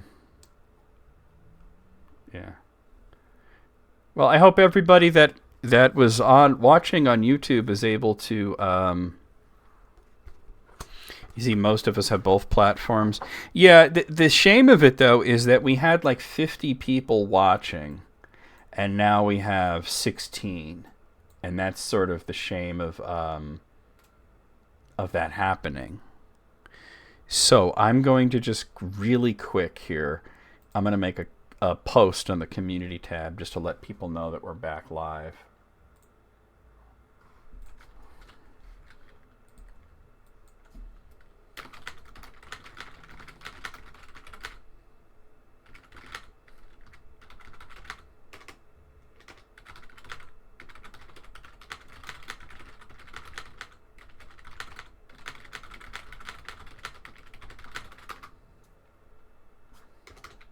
Okay. Because that's sort of the shame of it when you have a whole bunch of people watching and there's a technical error and then people leave. That part is not fun. But that's part of the whole experience of streaming, right? Actually, I'm not sure. Right now, I think it's only counting Twitch people. Oh, I guess we could blame Mike Love, huh? Let me refresh this and see if it shows me how many people are on the YouTube side. Because I want to make sure that people have like found that we're live again, you know? Where does it show the views, actually?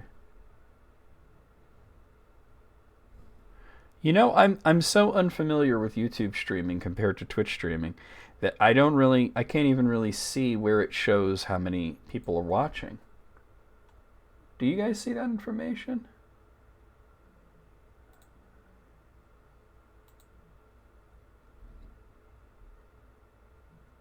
You think that would be in there somewhere, right?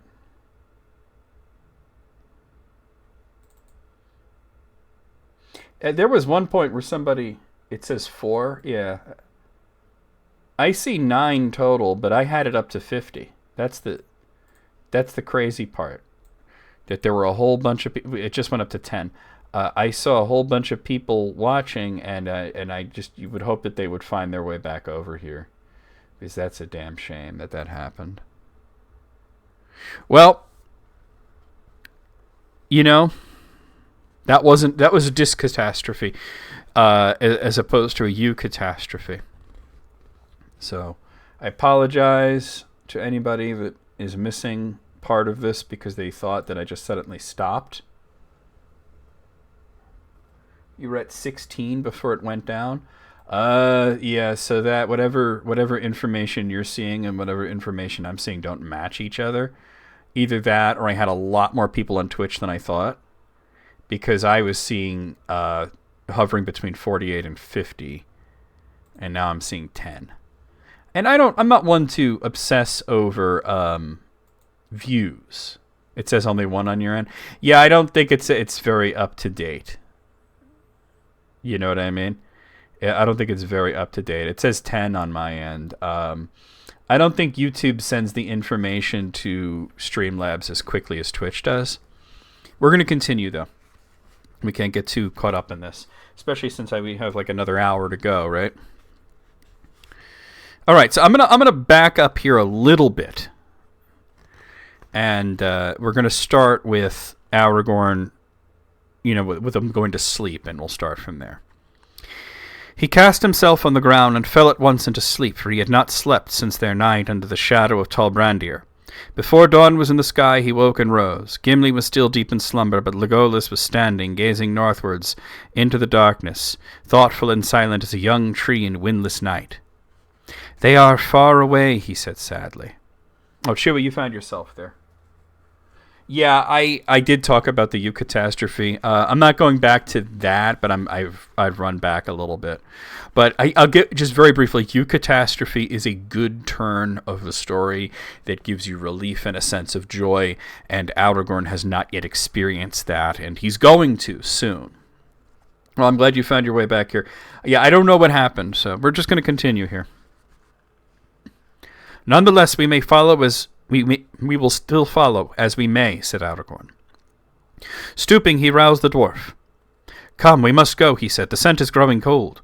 "But it is still dark," said Gimli. "Even Legolas on a hilltop could not see them till the sun is up."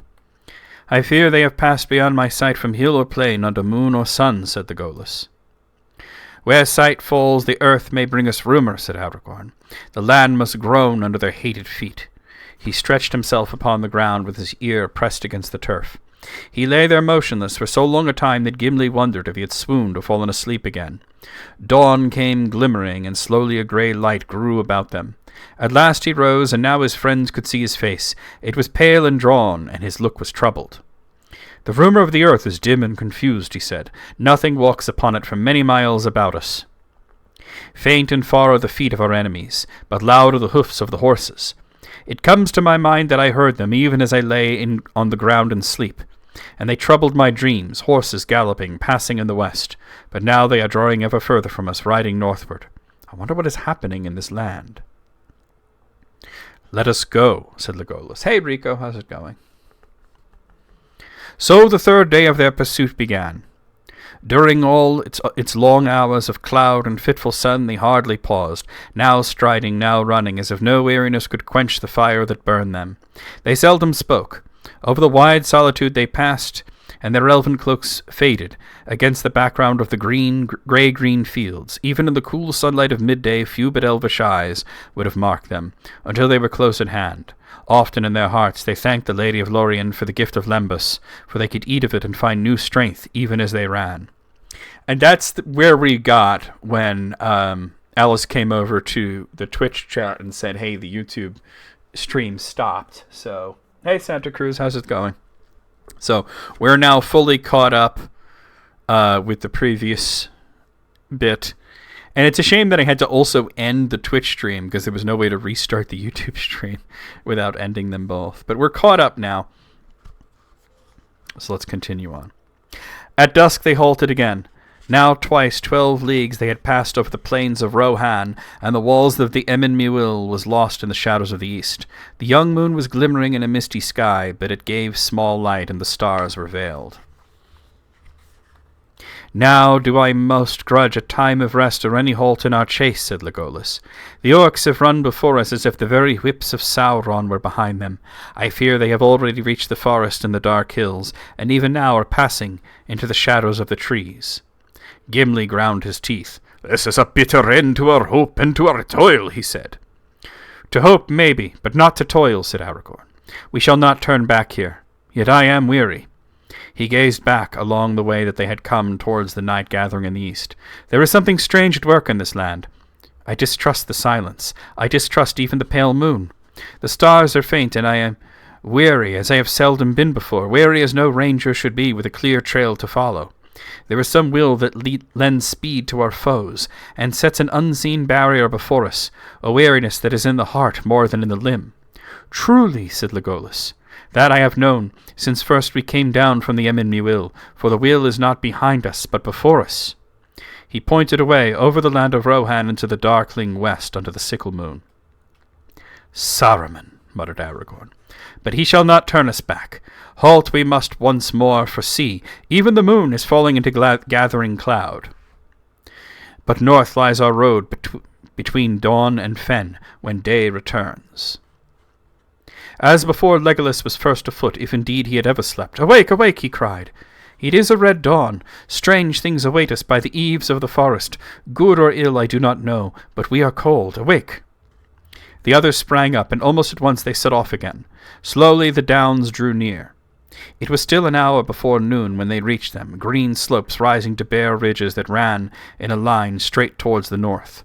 At their feet the ground was dry and the turf short, but a long strip of sunken land, some 10 miles wide, lay between them and the river, wandering deep in dim thickets of reed and rush. Just to the west of the southernmost slope there was a great ring where the turf had been torn and beaten by many trampling feet. From it the orc trail ran out again, turning north along the dry skirts of the hills. Aragorn halted and examined the tracks closely. They rested here a while, he said, but even the outward trail is already old. I fear that your heart spoke truly, Legolas. It is thrice 12 hours, I guess, since the orcs stood where we now stand. If they held to their pace, then at sundown yesterday they would reach the borders of Fangorn. I can see nothing away north or west but grass dwindling to mist, said Gimli. Could we see the forest if we climb the hills? It is still far away, said Aragorn. If I remember rightly, these downs run 8 leagues or more to the north. Then northwest to the issuing of the Entwash there lies still a wide land, another 15 leagues it may be. Well, let us go on, said Gimli. My legs must forget the miles. They would be more willing if my heart were less heavy. The sun was sinking when at last they drew near to the end of the line of downs. For many hours they had marched without rest. They were going slowly now, and Gimli's back was bent.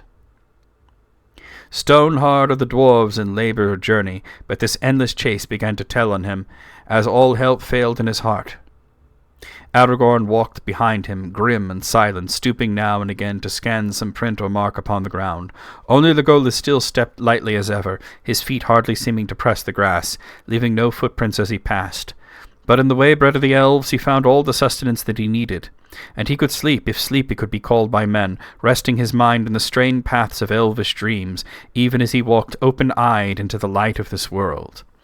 Now, I actually, I need to stop here. I actually wrote an article not super long ago about that very line there about Legolas dreaming while seeming to be walking around, pacing around, and doing this strange sort of elvish sleep. Now, I'd like to bring that up. Let's see if I could pivot away to something else without the stream going down this time. I'm sure that's not what caused it. It's just, let's see. Oh, that's not the one I want. It's over here.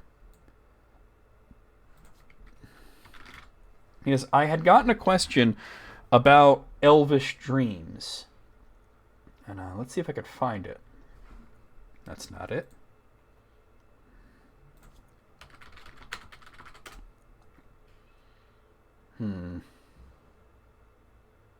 Okay.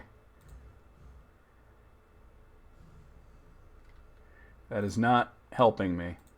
It's not been that long ago. I mean, it would have been featured in a video. Let me try one more time.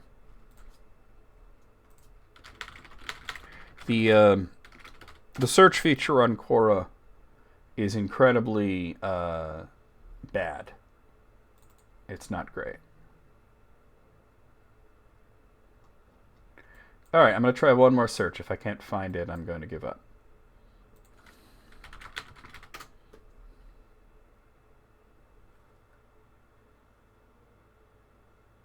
Yeah, it's giving me stuff from years ago. It really wasn't that long ago. Oh, I found it. It was from April 27th. So this was a question that I had gotten from somebody named Sam Hoyle. And Sam asked me what happens when elves sleep in the Tolkien universe. When I read the passage about Legolas dreaming or sleeping in some way in the Two Towers, I found it hard to understand what Legolas is experiencing. And we just read that part. I'm going to read you that bit again. Just that little sentence there that is confused, confounded, and I think also inspired the imaginations of so many different people.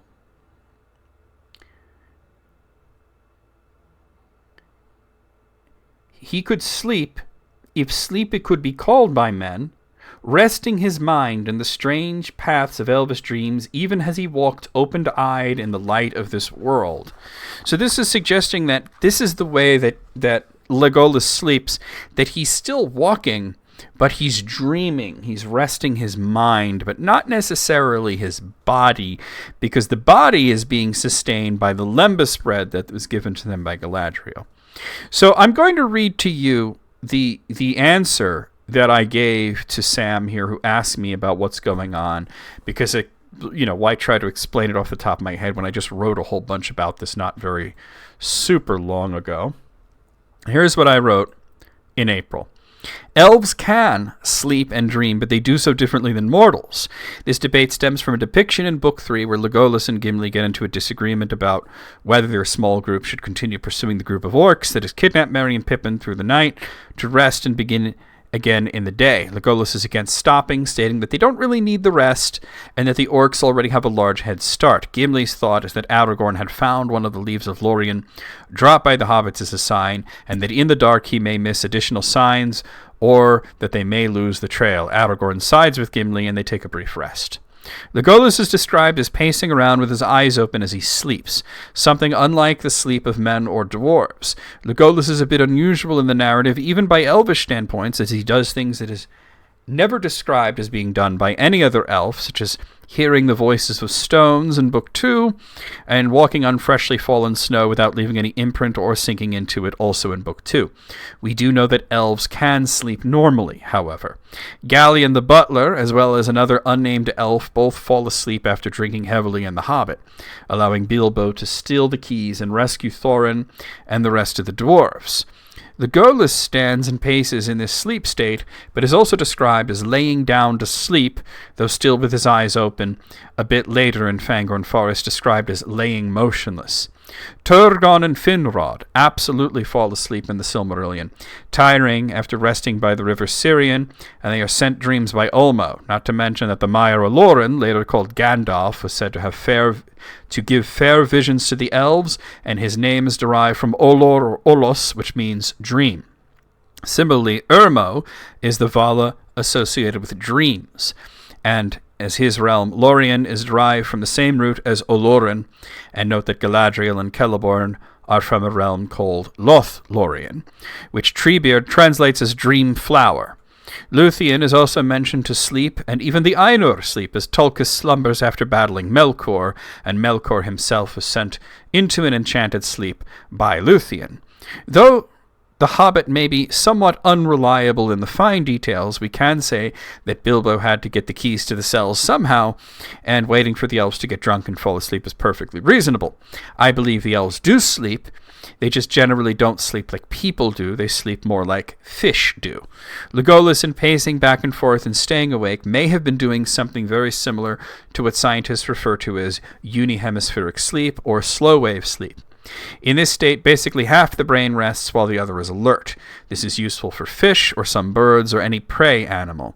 Elves likely don't always sleep like this, and to truly sleep, they likely need to be a lot more tired than Legolas was, as he is later in Fangorn, and seen in the cases of the drunken wood elves or Fingon and Turgon tiring out.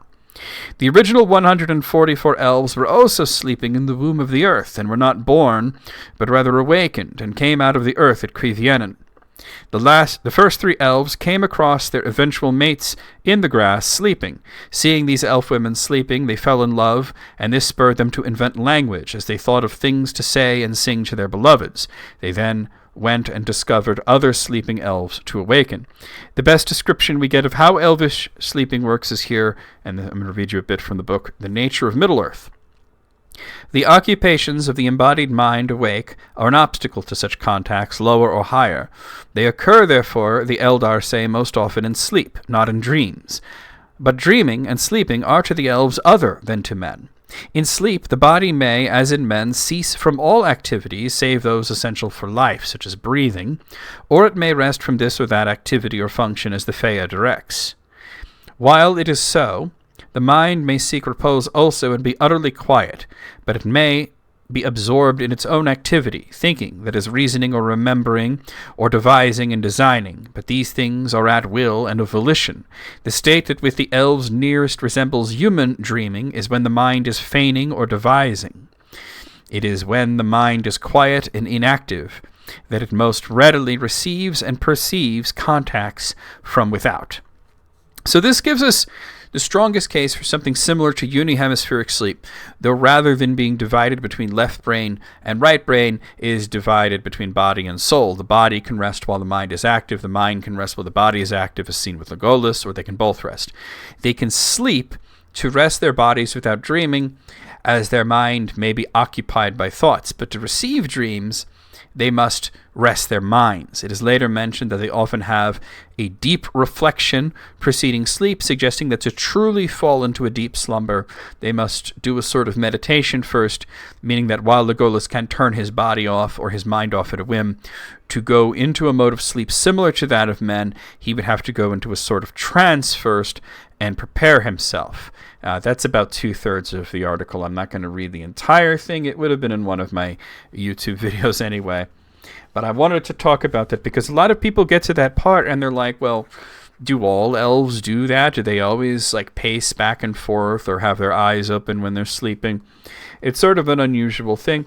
And I think, I was at a stream with Corey Olsen once, and he was talking about Legolas as being sort of a weirdo, sort of an unusual character in the terms of elves, and it's sort of the first time that Tolkien is really writing a story where an elf is a major character, not like just sort of like in the Children of Turin, where they just sort of come and go, and it's really following Children of Húrin is what I meant to say. They're following Turin, or the Fall of Gondolin, where it's like sort of this chronicle of the fall of an elvish civilization. But this is more of a story where an elf is a major character. Do the Valar have power in sending dreams, considering Urmo and Ulmo, since Ulmo was a Vala of the sea, unlike Urmo, who is a Vala of dreams? Absolutely. I believe that they can all send dreams and visions. I think that Urmo is obviously probably the most adept at it, the most skilled at it, but I believe they all do this. And we know that, I think, that the Maya can do this because we know Gandalf did it. We know that Gandalf, when he was just a Loren, he would walk amongst the elves, just either invisibly, or as Tolkien would say, naked, or disguised as an elf himself, and he would give them fair dreams and wisdom. So, absolutely, if Gandalf could do it, then I would say that, yes, all of the Valar would do it. That could do it. That doesn't mean that they do it. I don't imagine this being something that Tulkas often does or that Namo often does. But I believe that they all have that capability. Yes, Walter. So, all right, let's continue on. I went on quite the tangent, reading some of The Nature of Middle-earth, reading some of my own work. Now let's go back to The Two Towers.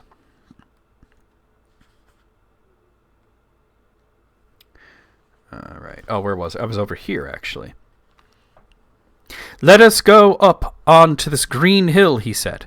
Warily they followed him, climbing up the long slope until they came out upon the top. It was a round hill, smooth and bare, standing by itself, the most northerly of the downs. The sun sank, and the shadows of evening fell like a curtain. They were alone in a grey, formless world, without mark or measure. Only far away northwest there was a deeper darkness against the dying light, the mountains of mist, and the forest at their feet. "Nothing can we see to guide us here," said Gimli. "Well, now we must halt again and wear the night away. It is growing cold." "The wind is blowing from the snows," said Aragorn. "And ere morning it will be in the east," said Legolas. "But rest if you must. Yet do not cast all hope away. Tomorrow is unknown. Reed oft is found in the rising of the sun." "3 suns have already risen in our chase and brought no counsel," said Gimli. The night grew ever colder. Aragorn and Gimli slept fitfully, and whenever they awoke they saw Legolas standing beside them, or walking to and fro, singing softly to himself in his own tongue, and as he sang the white stars opened in the hard black vault above. So the night passed. Together they watched the dawn grow slowly in the sky, now bare and cloudless, until at last the sunrise came. It was pale and clear. The wind was in the east, and the mists had rolled away. Wide winds lay bleak about them, and in the bitter light. Ahead and eastward they saw the windy uplands of the wold of Rohan that they had already glimpsed many days ago from the great river. Northwestward stalked the dark forest of Fangorn.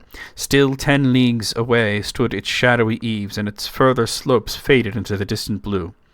Beyond there glimmered far away, as if floating on a grey cloud, the white head of the tall Mathradus, the first peak of the misty mountains.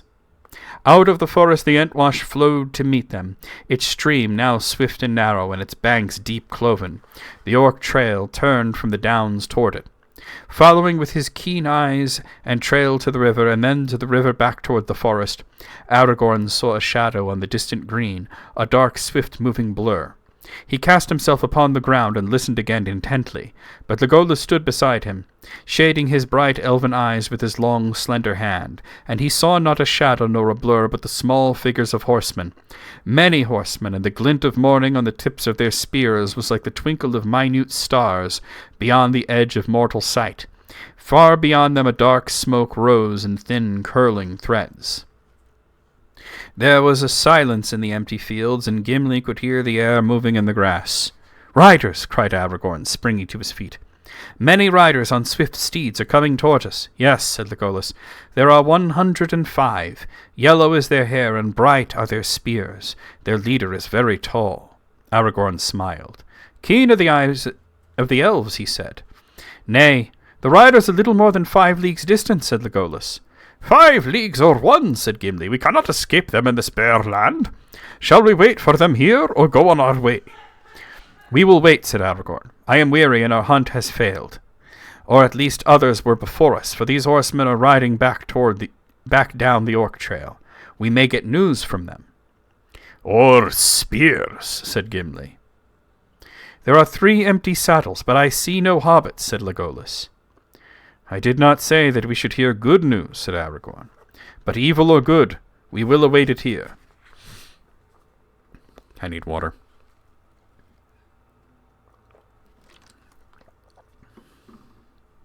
I'm going to have a talk with the people at Quora about the search feature, because I would like to be able, when I search for something, and the one that finally gave me the article I was looking for was Elves Dream, and it gave me 3 other results before the one I was looking for, and all 3 of those were from a year ago. And I'm just wondering why we don't have a way to order things chronologically. So I'm going to see if we can have that added to Quora. There's been quite a few things that have been added to Quora recently that were ideas that we spoke about, on the Quora Slack. So I'm hoping that I can get that done, because that's a pretty basic search feature function, All right, here we go. Let's see. I'm trying to figure out how much we're going to get to today. My goal would be to do 3 chapters, which would mean we'd finish the Riders of Rohan and then continue on to the Uruk-hai. The Uruk-hai is a rather short chapter, so I think we can manage that. At length even Gimli could hear the distant beat of galloping hoofs. Oh, hold on, I skipped ahead here. I'm sorry, let me get back here, let's see. The 3 companions now left the hilltop, where they might be an easy mark against the pale sky, and they walked slowly down the northward slope. A little above the hill's foot they halted, and wrapping their cloaks about them, they sat huddled together upon the faded grass. The time passed slowly and heavily. The wind was thin and searching. Gimli was uneasy. "What do you know of these horsemen, Aragorn?" he said. "Do we sit here waiting for sudden death?" "I have been among them," answered Aragorn. "They are proud and willful, but they are true-hearted, generous in thought and deed, bold but not cruel, wise but unlearned, writing no books but singing many songs, after the manner of the children of men before the dark years. But I do not know what has happened here of late, nor in what mind the Rohirrim may now be between the traitorous Saruman and the threat of Sauron. They have long been the friends of the people of Gondor, though they are not akin to them. It is in forgotten years ago that Eorl the Young brought them out of the north, and their kinship is rather with the Bardings of Dale, and with the Beornings of the wood. Among them, whom many still seem, many men, tall and fair, as are the Riders of Rohan. At least they will not love the orcs." "But Gandalf spoke of a rumour that they pay tribute to Mordor." "I believe it no more than Boromir," answered Aragorn. "We will soon learn the truth," said Legolas. "Already they approach." Now, I could go into a whole thing about Eorl the Young bringing the men from the north, when they were actually called the Eotheod back in those days, and creating the land of Rohan and everything. But we'll discuss that at a later date, because there's actually, when we get to read Unfinished Tales, there's a story there about the founding of Rohan and Eorl the Young and Cirion, who was the steward of Gondor at the time. Okay, let me answer Walter's question here. Since we are at the meeting of the Rohirrim, my mind must ask you, do you think the Rohan men had council or at least meetings with the Blue Wizards of the East? I think no. And the reason I think no is because at the time that the wizards came, whether you believe that they came in the Second Age or whether you believe that they came in the Third Age, Rohan was not yet a country that existed. These men were still in the north. They were the Eotheod. They were, like Aragorn said, they were kinsmen of the Beornings and the Bardlings of Dale, the wilder men, so to speak. The Blue Wizards may have passed through their lands on their way to Rhûn. And we know that Saruman once passed through these lands. But the thing is that we know of Saruman's movements. We know where he went. We know when he went where he went. And we know when he came back. But the Blue Wizards are more of a complete mystery. I think that they dashed straight to what their goal was at the time, which was to get themselves well behind enemy lines and entrenched themselves as spies there. And I don't think that they really stopped to speak with or to barter with any of the peoples in Eriador or Rovanion or the Southlands at the time. So I think that we know the Rohan men, the Eotheod, as they were called, they knew of the early hobbits, that's for sure, and we're going to hear more of that when we get to the meeting of Theoden and Merry. And they had their own legends of the halflings. You know, they thought that they literally breathed smoke, for example. But I don't think they knew of the blue wizards. That's, of course, conjecture, because Tolkien wrote very little about Alatar and Palando. Like, we know their names in a few different languages, and that's about as far as it goes. He even changed his mind a few times on what they accomplished in the East and in the South. At length even Gimli could hear the distant beat of galloping hoofs. The horsemen following the trail had turned from the river and were drawing near the downs. They were riding like the wind. Now the cries of clear, strong voices came ringing over the fields. Suddenly they swept up with a noise like thunder, and the foremost horseman swerved, passing by the foot of the hill and leading the host back southward along the western skirts of the downs. After him they rode, a long line of mail-clad men, swift, shining, fell, and fair to look upon. Their horses were of great stature, strong and clean-limbed. Their grey coats glistened, their long tails flowed in the wind, their manes were braided on their proud necks. The men that rode them matched them well, tall and long-limbed, their hair, flaxen pale, flowed upon their light helms, and streamed in long braids behind them. Their faces were stern and keen. In their hands were tall spears of ash. Painted shields were slung at their backs, long swords were at their belts, their burnished shirts of mail hung down upon their knees. In pairs they galloped by, and though every now and then one rose in his stirrups and gazed ahead and to either side, they appeared not to perceive the three strangers sitting silently and watching them. The host had almost passed when suddenly Aragorn stood up and called in a loud voice, "What news from the north, riders of Rohan?" With astonishing speed and skill they checked their steeds, wheeled, and came charging round. Soon the three companions found themselves in a ring of horsemen moving in a running circle, up the hill slope behind them and down, round and round them, and drawing ever inwards. Aragorn stood silent, and the other two sat without moving, wondering what way things would turn. Without a word or cry, suddenly the riders halted. A thicket of spears were pointed toward the strangers, and some of the horsemen had bows in hand, and their arrows were already fitted into the string. Then one rode forward, a tall man, taller than all the rest. From his helm was a crest of white horsetail flowed.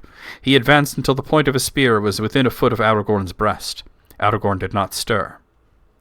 "Who are you, and what are you doing in this land?" asked the rider, using the common speech of the West, in a manner and tone like to the speech of Boromir, man of Gondor. "I am called Strider," answered Aragorn. "I come out of the north. I am hunting orcs." The rider leaped from his horse.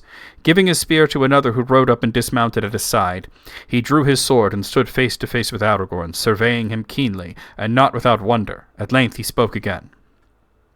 "At first I thought that you yourselves were orcs," he said. "But now I see that it is not so. Indeed, you know little of orcs if you go hunting them in this fashion. They were swift and well armed, and they were many. You should have changed from hunters to prey if you ever had overtaken them. But there is something strange about you, Strider." He bent his clear, bright eyes again upon the ranger. "That is no name for a man that you give. And strange, too, is your raiment. Have you sprung out of the grass? How did you escape our sight? Are you elvish folk?" "No," said Aragorn. "Only one of us is an elf, Legolas from the woodland realms in distant Mirkwood. But we have passed through Lothlorien, and the gifts and favour of the lady go with us." The rider looked at them with renewed wonder, but his eyes hardened. "Then there is a lady in the Golden Wood, as old tales tell," he said. "Few escape her nets, they say. These are strange days. But if you have her favour, then you are also net-weavers and sorcerers, maybe." He turned a cold glance suddenly upon Legolas and Gimli. "Why do you not speak, silent ones?" he demanded. Gimli rose and planted his feet firmly apart. His hand gripped the handle of his axe, and his dark eyes flashed. "Give me your name, horse-master, and I will give you mine, and more besides," he said. "As for that," said the rider, staring down at the dwarf, "the stranger should declare himself first. Yet I am named Eomer, son of Eomund, and am called the third Marshal of Riddermark." So just to pause here, Riddermark is actually what the Rohirrim call their land, which is the mark of the riders, whereas Rohan is what they're called in Gondor, what it's called in Gondor, and it essentially means horseland. It's sort of the same thing, just in two different languages. One is in their sort of very ancient version of Westron, the common speech, whereas in Gondor they speak a very sort of modern take on Cinder and Elvish.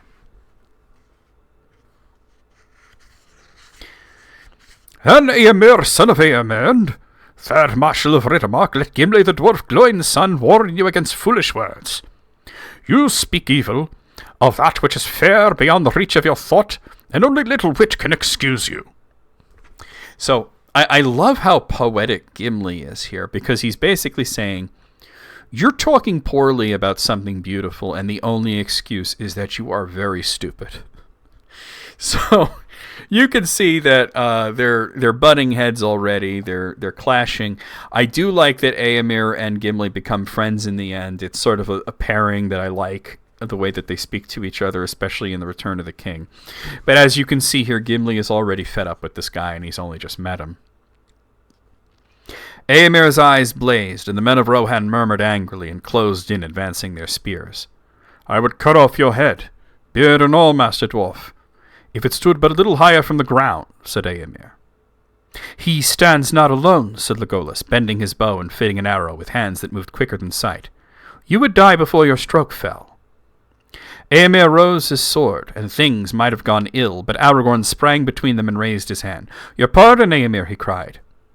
When you know more, you will understand why you have angered my companions. We intend no evil to Rohan nor to any of its folk, neither to man nor to horse. Will you hear out our tale before you strike? Oh, you like my Gimli? Thank you very much, David. So, this is really cool. Aragorn puts himself between two people that are getting ready for a fight, both with weapons. And he says something very, very diplomatic here.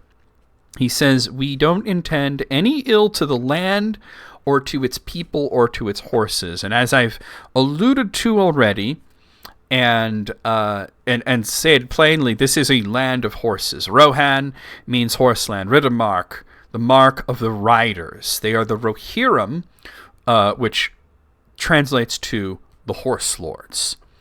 So horses are incredibly important to the culture of Rohan. It's basically, they are a cavalry, that they don't have infantry, they only have cavalry. The horses are buried in honor when they die alongside their riders. The horses are incredibly important. So he's basically, we're seeing a little bit of Aragorn the diplomat here, and he's doing a great job of it.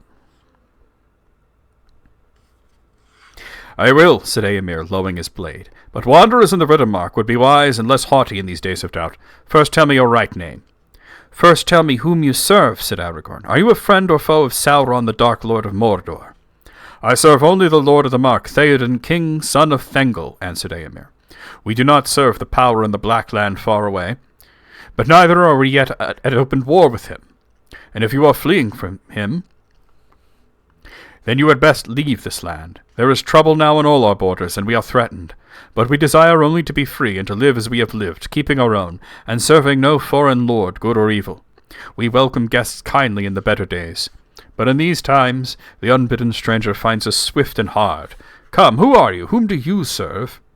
At whose command do you hunt orcs in our land? I serve no man, said Aragorn. But the servants of Sauron I pursue into whatever lands they may go. There are few among mortal men who know more of orcs, and I do not hunt them in this fashion out of choice. The orcs whom we pursued took captive 2 of my friends. In such need, a man that has no horse will go on foot.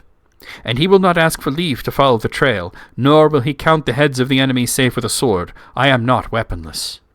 Aragorn threw back his cloak. The elven sheath glittered as he grasped it, and the bright blade of Andúril shone like a sudden flame as he swept it out. Elendil, he cried. I am Aragorn, son of Arathorn, and I am called Elisar, the Elfstone, Dunadan, the heir of Isildur, Elendil, son of Gondor. Here is the sword that was broken, and is forged again. Will you aid me or thwart me? Choose swiftly. Gimli and Legolas looked at their companion in amazement, for they had not seen him in this mood before. He seemed to have grown in stature, while Eomer had shrunk. and in his living face they caught a brief vision of the power and majesty of the kings of stone. For a moment it seemed to the eyes of Legolas that a white flame flickered on the brows of Aragorn like a shining crown. So let me talk about the idea of the kings of stone. There's a double meaning here, and it's Tolkien sort of using a literary pun. The kings of stone absolutely, literally refers to the Argonath. And remember that we saw that the Elisar showed us Aragorn in a new light once he passed under the Argonath, which are literally stone statues of Isildur and Anarion. But the Kings of Stone also refers to the land of Gondor as well, because we talked about what Rohan means. It means horse land. What does Gondor mean? It means stone land. So we're seeing a little bit of a double sort of meaning there, a sort of pun. So that's just really fun there. Let's continue onwards.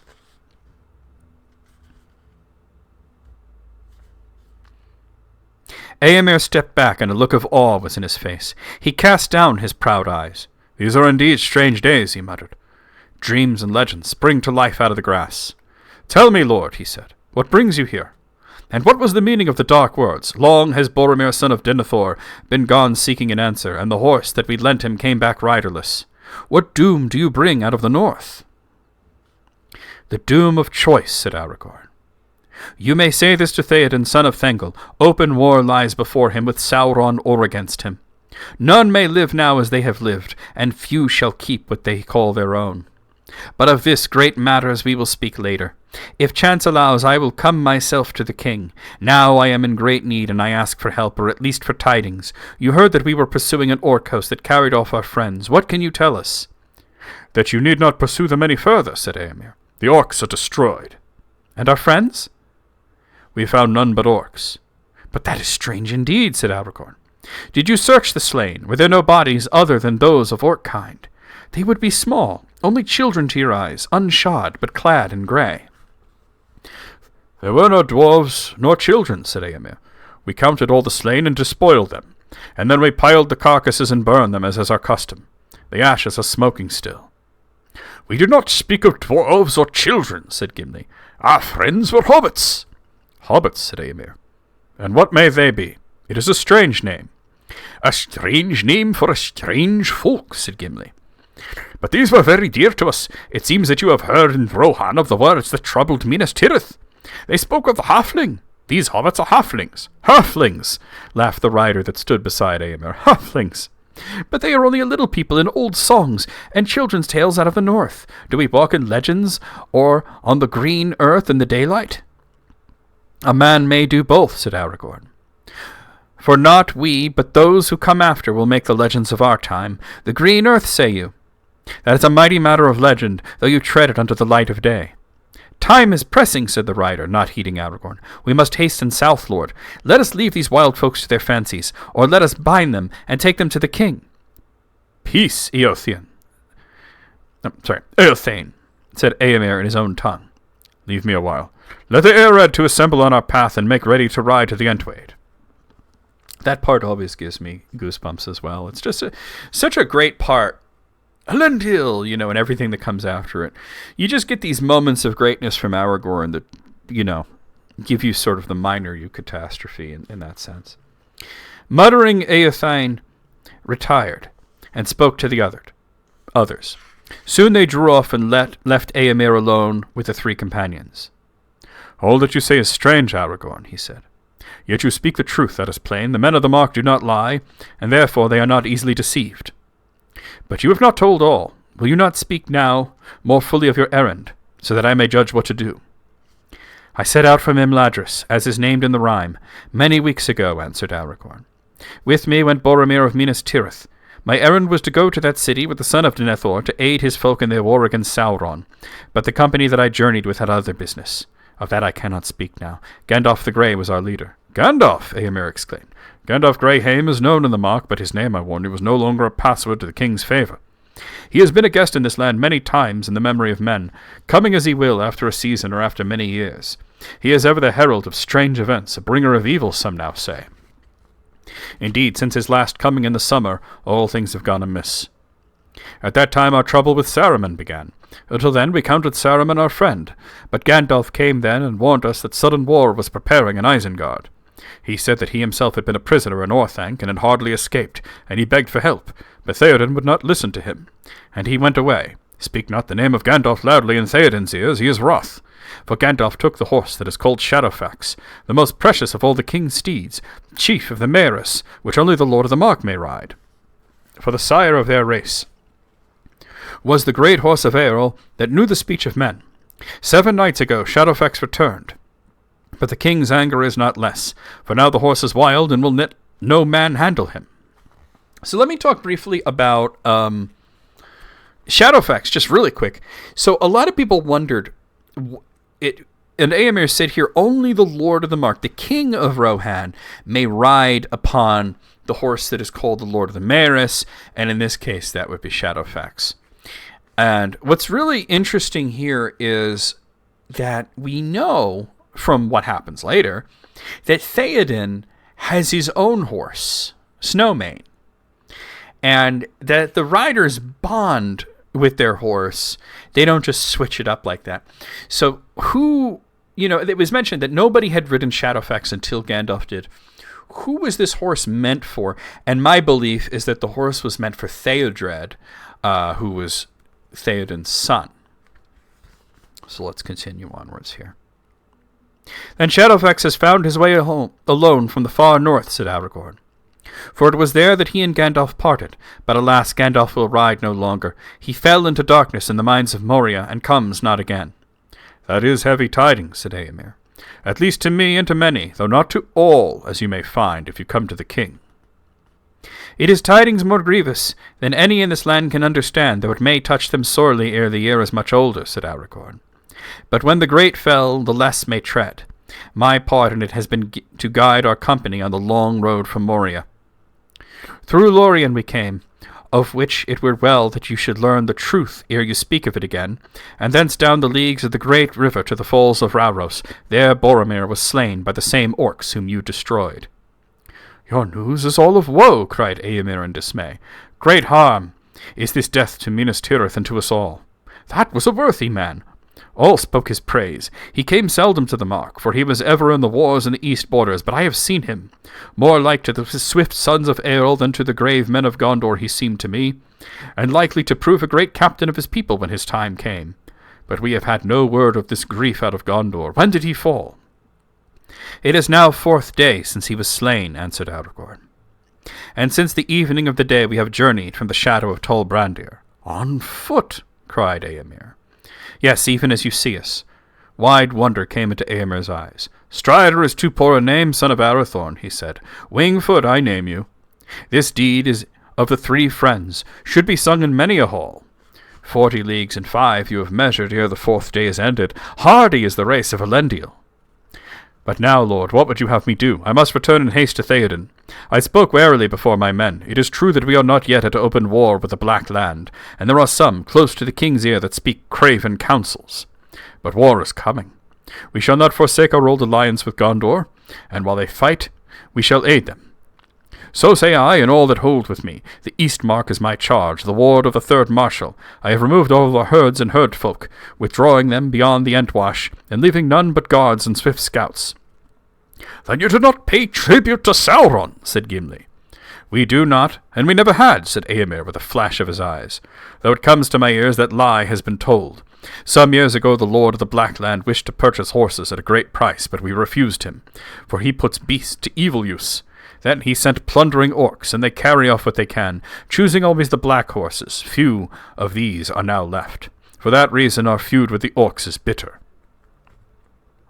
But at this time our chief concern is with Saruman. He has claimed lordship over all this land, and there has been war between us for many months. He has taken orcs into his service, and wolf riders and evil men, and he has closed the gap against us so that we are likely to be beset both east and west. It is ill dealing with such a foe. He is a wizard both cunning and dwemer crafty, having many guises. He walks here and there, they say, as an old man hooded and cloaked, very like to Gandalf, as many now recall. His spies slip through every net, and his birds of ill omen are abroad in the sky. I do not know how it will all end, and my heart misgives me. For it seems to me that his friends do not all dwell in Isengard, but if you come to the king's house you shall see for yourself. Will you not come? Do I hope in vain that you have been sent to me for a help in doubt and need?" "I will come when I may," said Aragorn. "Come now," said Eomer. "The heir of Elendil would be a strength indeed to the sons of Eorl in this evil tide. There is battle even now upon the western met. I fear that it may go ill for us. Indeed, in this riding I went out without the king's leave, for in my absence his house is left with little guard. But scouts warned me of the orc host coming down from the east wall 3 nights ago, and among them they reported that some bore the white badges of Saruman. So, suspecting what I most fear, a league between Orthanc and the Dark Tower, I led forth my Eored, men of my own household, and we overtook the orcs at nightfall 2 days ago, near to the borders of the Entwood. There we surrounded them and gave battle yesterday at dawn. 15 of my men I lost, and 12 horses, alas, for the orcs were greater in number than we counted on. Others joined them, coming out of the east across the great river. Their trail is plain to see a little north of the spot. And others, too, came out of the forest, great orcs who also bore the white hand of Isengard. That kind is stronger and more fell than all the others. Nonetheless, we put an end to them. But we have been too long away. We are needed south and west. Will you not come?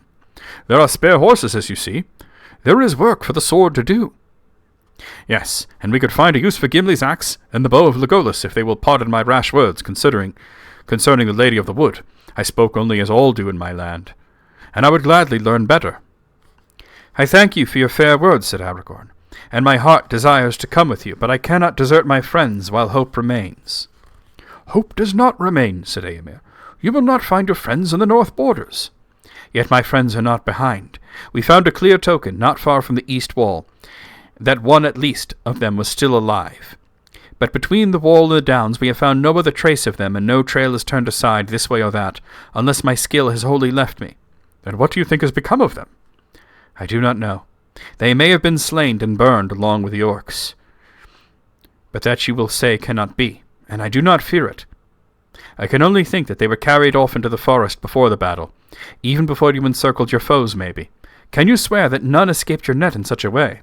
I would swear that no orc escaped after we sighted them, said Eomer. We reached the forest eaves before them. And if after that any living thing broke through our ring, then it was no orc that had some elvish power. Our friends were attained even as we are, Our friends were attired even as we are, said Aragorn, and you passed us by under the full light of day. I had forgotten that, said Eomer. It is hard to be sure of anything among so many marvels. The world is all grown strange. Elf and dwarf and company walk in our daily fields, and folk speak with the Lady of the Wood and yet live. And the sword comes back to war that is broken in the long ages ere the fathers of our fathers rode into the mark. How shall a man judge what to do in such times? As he ever has judged, said Aragorn. Good and ill have not changed since yesteryear, nor are they one thing among elves and dwarves and another among men. It is man's part to discern them, as much in the Golden Wood as in his own home. True indeed, said Eomer, but I do not doubt you nor the deed which my heart would do. Yet I am not free to do all as I would. It is against our law to let strangers wander at will in our land, until the king himself shall give them leave, and more strict is the command in these days of peril. I have begged you to come back willingly with me, and you will not. Loth am I to begin a battle of 100 against 3. I do not think your law was made for such a chance, said Aragorn. Nor indeed am I a stranger, for I have been in this land before, more than once, and ridden with the host of the Rohirrim, though under other name and in other guise. You and I have not seen before, for you are young. But I have spoken with Eamund your father, and with Theoden, son of Thengel. Never in former days would any high lord of this land have constrained a man to abandon such a quest as mine. My duty at last is clear, to go on. Come now, son of Eamund, the choice must be made at last. Aid us, or at the very worst, let us go free, or seek to carry out your law. If you do so, there will be fewer to return to your war or to your king. Eomer was silent for a moment, then he spoke. We both have need of haste, he said. My company chafes to be away, and every hour lessens your hope. This is my choice. You may go, and what is more, I will lend you horses. This only I ask, when your quest is achieved, or proved vain, return with the horses over the Entway to Meduseld, the high house in Edoras, where Theoden now sits. Thus you shall prove to him that I have not misjudged. In this I place myself, and maybe my very life, in the keeping of your good faith. Do not fail. I will not, said Aragorn. Theoden's horse Snowmane must also be of the Maorus. That is very possible. They never said that specifically, but it is certainly very possible. You must have missed a show or three. You don't remember me. This is our first stream of the Two Towers. You can, of course, see all of the previous streams on my channel. If you see any of them missing, sometimes they're in members only for a while. Is Snowmane a long descendant of Oroma's steed? Well, that is the origin of the Maorus. I would think that certainly a very distant, as is Shadowfax. Shadowfax is, of course, the lord of the Maorus. The Maorus are a race of horses descended from Oroma's horse that were native to the Undying Lands, but of course there were some that were brought to Middle-earth, and of course when Oroma would ride out in Middle-earth, his horse would mate with the wild horses of Middle-earth. So absolutely, yes, I would say that many of the horses of the Rohirrim are probably Maorus, and probably it's sort of like a Genghis Khan sort of situation, where pretty much like all the horses that are Maorus are probably can be, brought back to that one origin point of Oroma's steed. Looking at the time here and looking how much of this chapter I have left, I think we're only going to get to do 2 chapters. The Uruk-hai chapter is not long, but there's a lot to talk about. So I think we're gonna get here to chapter 4, to page 46, where chapter 2 ends, and that's where we'll end the stream. But we're still on page 41 here. Now I wanted to talk briefly about Eomer. Eomer happens to be one of my favorite characters here. A lot of people don't really understand him as a character, but he's interesting. He's extremely proud and extremely humble at the same time, which seems to be very, very at odds with each other. But I think he's proud in a good way, and he's humble. Notice that he has already corrected himself on the issue of the way that he spoke about the Lady of the Golden Wood, and Gimli was very harsh. Obviously, he told him, hey, you're talking about stuff you don't know, and the only excuse for that is that you must be very, very stupid. And, of course, they nearly came to blows, but very quickly after that, he's apologizing. He's saying that he was wrong, and that you don't see that too often in characters in this situation. A lot of times they're very obstinate, and we've gotten very used to Boromir sort of being a focal point, and how much he was unwilling to say when he was wrong, except when things have gone really, really awry, as they did after Frodo ran off. He admitted that he was wrong there. But I think Eomer is a really cool guy. I really like him as a character, and a lot of my favorite moments with him are actually in The Return of the King, though. But I do really like this scene where he's saying, we have a law that strangers can't just wander around. And Aragorn here puffs his chest out a bit, too. He says, you have kind of 3 choices. You could A, let us go. You could B, you could help us. Or C, you could try to enforce your law, but there's going to be less of you going back. He's saying, yeah, you're a few hundred, and we're 3, but it wouldn't be an easy victory for you. How good would the Rohirrim swords be compared to Gondormen's swords? I don't believe that the Rohirrim would very often even use swords at all. Now, obviously, Eomer got off of his horse and he drew his sword, but almost all of the battle that is being done is not what we would call an infantry style battle, but a cavalry style battle, that they only use their swords when they're not on their horses, and they're almost always on their horses. Their weapon of choice would be a spear. So I would say that their spears are probably just fantastic, and their swords are probably average. I would say Gondor probably makes better swords because they're an infantry type of people. Eomer definitely saved the day. Yeah, they would have missed Gandalf if they went on foot, absolutely, because he gave them horses. And this is, like I said, everything happens the way that it has to happen, because that's the way that, Tolkien wrote his stories, that if any little tiny thing changed, it all sort of falls apart, A Pyrrhic victory. Well, I mean, I don't know that it would be a Pyrrhic victory, but it would certainly be, it would cost them dearly, is what I would say. Maybe it would be a Pyrrhic. I mean, Gimli's a machine when it comes to battle, but so is Eomer. As we'll see in The Return of the King, Eomer can almost tap into like a berserker rage. And I was talking about this at Quora not super long ago, that it was really important for his sister, Eowyn, to be where she was and to do what she did, because there was a point in the Battle of Pelennor Fields where Eomer thought that his sister had died, and it sent him into such a rage that he became incredibly terrible on the battlefield, and that he went through Sauron's forces with such gusto that he wound up on the other side meeting Aragorn, and then they basically became the Deadly Alliance together and ripped through the rest of Sauron's forces together. So yeah, if she wasn't lying there, seemingly dead, he wouldn't have done that. He would have been fighting normally. So yeah, everything has to happen the way it happens. Let's continue onwards here. There was a great wonder and many dark and doubtful glances among his men when Eomer gave orders that the spare horses were to be lent to the strangers, but only Eothane dared to speak openly. "It may be well enough for this lord of the race of Gondor as he claims," he said. "But who has heard of a horse of the mark being given to a dwarf?" "No one," said Gimli. "And do not trouble, no one will ever hear of it. I would sooner walk than sit on the back of any beast so great, free or begrudged."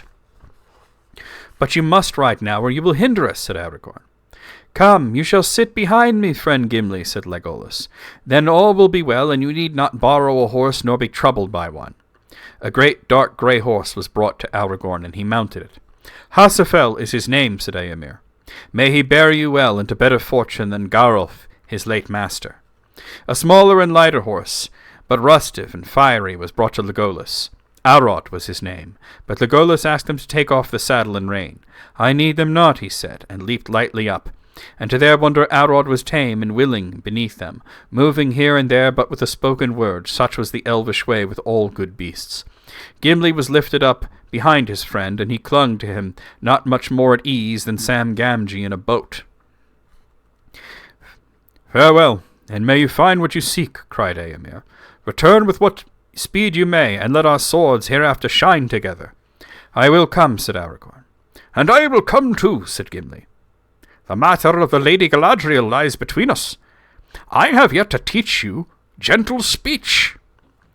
"We shall see," said Eomer. "So many strange things have chanced that to learn the praise of a fair lady under the loving strokes of a dwarf's axe will seem no great wonder. Farewell." Just to say, to pause and say that we see more of how really, really super important horses are in their culture. They're not seen as commodities. They're not saying, here, you can borrow 2 horses, just give them back because we need horses because they're like, kind of important commodities for us. They're told their names. This is Arod. This is Hasafel. It would be unusual if they didn't tell them their names. They're considered warriors of Rohan just as much as the men who ride them. With that they parted. Very swift were the horses of Rohan. When after a little Gimli looked back, the company of Eomer were already small and far away. Aragorn did not look back. He was watching the trail as they sped on their way, bending low with his head beside the neck of Hasafel. Before long they came to the borders of the Entwash, and there they met the other trail of which Eomer had spoken, coming down from the east out of the wold. Aragorn dismounted and surveyed the grounds. Then leaping back into the saddle, he rode away for some distance eastward, keeping to one side and taking care not to override the footprints. Then he again dismounted and examined the ground, going backwards and forwards on foot. "There is little to discover," he said when he returned. "The main trail is all confused with the passage of the horsemen as they came back. Their outward course must have been must have lain near the river. But this eastward trail is fresh and clear. There is no sign of any feet going the other way, back towards Anduin. Now we must ride slower and make sure that no trace or footstep branches off from either side. The orcs must have been aware from this point that they were pursued. They may have made some attempt to get their captives away before they were overtaken. As they rode forward, the day was overcast. Low grey clouds came over the wold. A mist shrouded the sun. Ever nearer the tree-clad slopes of Fangorn loomed, slowly darkening as the sun went west. They saw no sign of any trail right or left, but here and there they passed single orcs, fallen in their tracks as they ran, with grey feathered arrows sticking in the back or throat. At last the afternoon was waning. They came to the eaves of the forest, and in an open glade among the first trees they found the place of the great burning. The ashes were still hot and smoking. Beside it was a great pile of helms and mail, cloven shields and broken swords, bows and darts and other gear of war. Upon a stake in the middle was set a great goblin head. Upon its shattered helm the white badge could still be seen. Further away, not far from the river, where it came streaming out from the edge of the wood, there was a mound. It was newly raised. The raw earth was covered with fresh-cut turves. About it were planted 15 spears. Aragorn and his companions searched far and wide about the field of battle, but the light faded. The evening soon drew down, dim and misty. By nightfall they discovered no trace of Merry and Pippin. "We can do no more," said Gimli sadly. "We have been set many riddles since we came to Tol Brandir, but this is the hardest to unravel. I would guess that the burned bodies of the hobbits are now mingled with the orcs. It will be hard news for Frodo if he lives to hear it, and hard too for the old hobbit who waits in Rivendell. Elrond was against their coming." "But Gandalf was not," said Legolas. "But Gandalf chose to come himself, and he was the first to be lost," answered Gimli. "His foresight failed him." "The counsel of Gandalf is not founded on foreknowledge of safety for himself or for others," said Aragorn. "There are some things that it is better to begin than to refuse, even though the end may be dark. But I shall not depart from this place yet. In any case, we must here await the morning light." A little way beyond the battlefield they made their camp under a spreading tree. It looked like a chestnut, and yet it bore many broad brown leaves of a former year, like dry hands with long splayed fingers. They rattled mournfully in the night breeze. Gimli shivered. They had brought only one blanket apiece. "Let us light a fire," he said. "I care no longer for the danger. Let the orcs come as thick as summer moths round a candle." "If those unhappy hobbits are astray in the woods, it might draw them hither," said Legolas. "And it might draw other things, neither orc nor hobbit," said Aragorn. "We are near to the mountain marches of the traitor Saruman, and we are on the very edge of Fangorn, and it is perilous to touch the trees of that wood, it is said." "But the Rohirrim made a great burning here yesterday," said Gimli, "and they felled trees for the fire, as can be seen. Yet they passed the night after safely here, but their labour was ended." "They were many," said Aragorn, "and they do not heed the wrath of Fangorn, for they come here seldom, and they do not go under the trees. But our paths are likely to lead us into the very forest itself, so have a care. Cut no living wood." "There is no need," said Gimli. "The riders left chip and bough enough, and there is dead wood lying in plenty." He went off to gather fuel, and busied himself with building and kindling a fire. But Aragorn sat silent with his back to the great tree, deep in thought, and Legolas stood alone in the open, looking toward the profound shadow of the wood, leaning forward, as one who listens to voices calling from a distance. When the dwarf had a small bright blaze glowing, the three companions drew closer to it and sat together, shrouding the light with their hooded forms. Legolas looked up at the boughs of the tree reaching out above them. "Look," he said, "the tree is glad of the fire." It may have been that the dancing shadows tricked their eyes, but certainly to each of the companions the boughs appeared to be bending this way and that as to come down above the flames, while the upper branches were stooping down. The brown leaves now stood out stiff and rubbed together like many cold, cracked hands taking comfort in the warmth. So I just want to pause here just very briefly, and just to say that we're coming up on some really interesting stuff here. But what we're seeing here is a tree sort of bending over the fire and rubbing its branches together, almost like it's warming itself, like it's doing this. And I believe that what we're seeing here is a huorn, which is a tree that has a spirit. And huorns are going to become very, very important in the story of the Two Towers. But this is our first sort of look here. You would think normally trees and fire, big resentment there, right? No, not in this case. Legolas mentions it. The tree is glad of the fire. Now, we're coming up right here on probably the most mysterious scene in the entirety of The Lord of the Rings. I'm going to read through this part and then we'll talk about it. Because there is a great mystery here that I think is not... it's a great mystery in the sense that it's never been talked about all that much. I don't think that it's something that we don't know what happened, but we don't necessarily know the why of it. But let's get through it first. There was a silence, for suddenly the dark and unknown forest, so near at hand, made itself felt as a great brooding presence, full of secret purpose. After a while, Legolas spoke again. Redwood trees thrive after fire? That's interesting to know. Celeborn warned us not to go far into Fangorn, he said. Do you know why, Aragorn? What are the fables of the forest that Boromir had heard? I have heard many tales in Gondor and elsewhere, said Aragorn. But if it were not for the words of Celeborn, I should deem them only fables that men have made as true knowledge fades.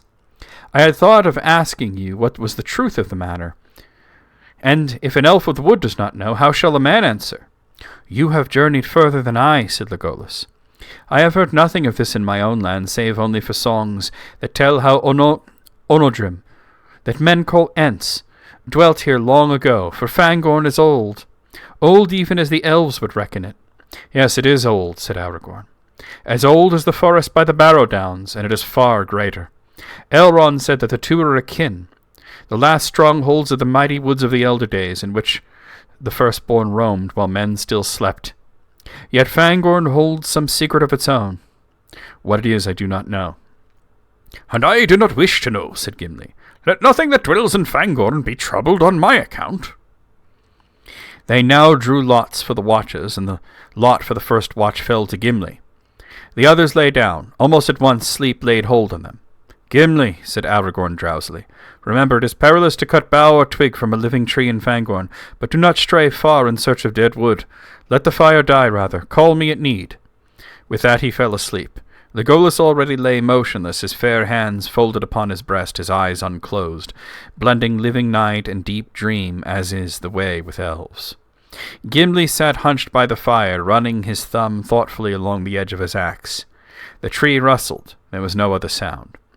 Suddenly Gimli looked up, and just on the edge of the firelight stood an old bent man leaning on a staff, and wrapped in a great cloak.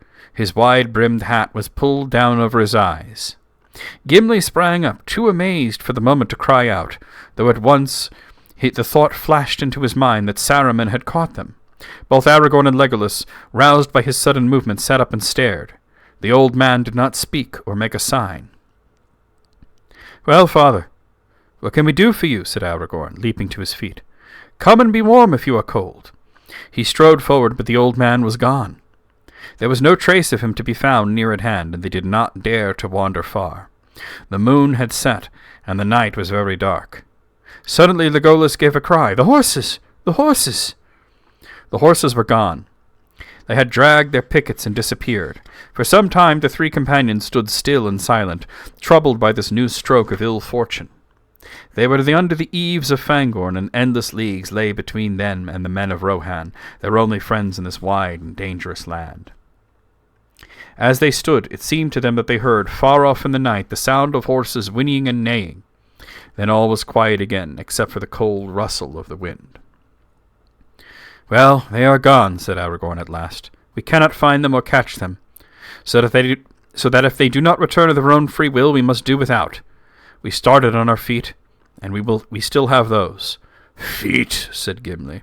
But we cannot eat them as well as walk on them.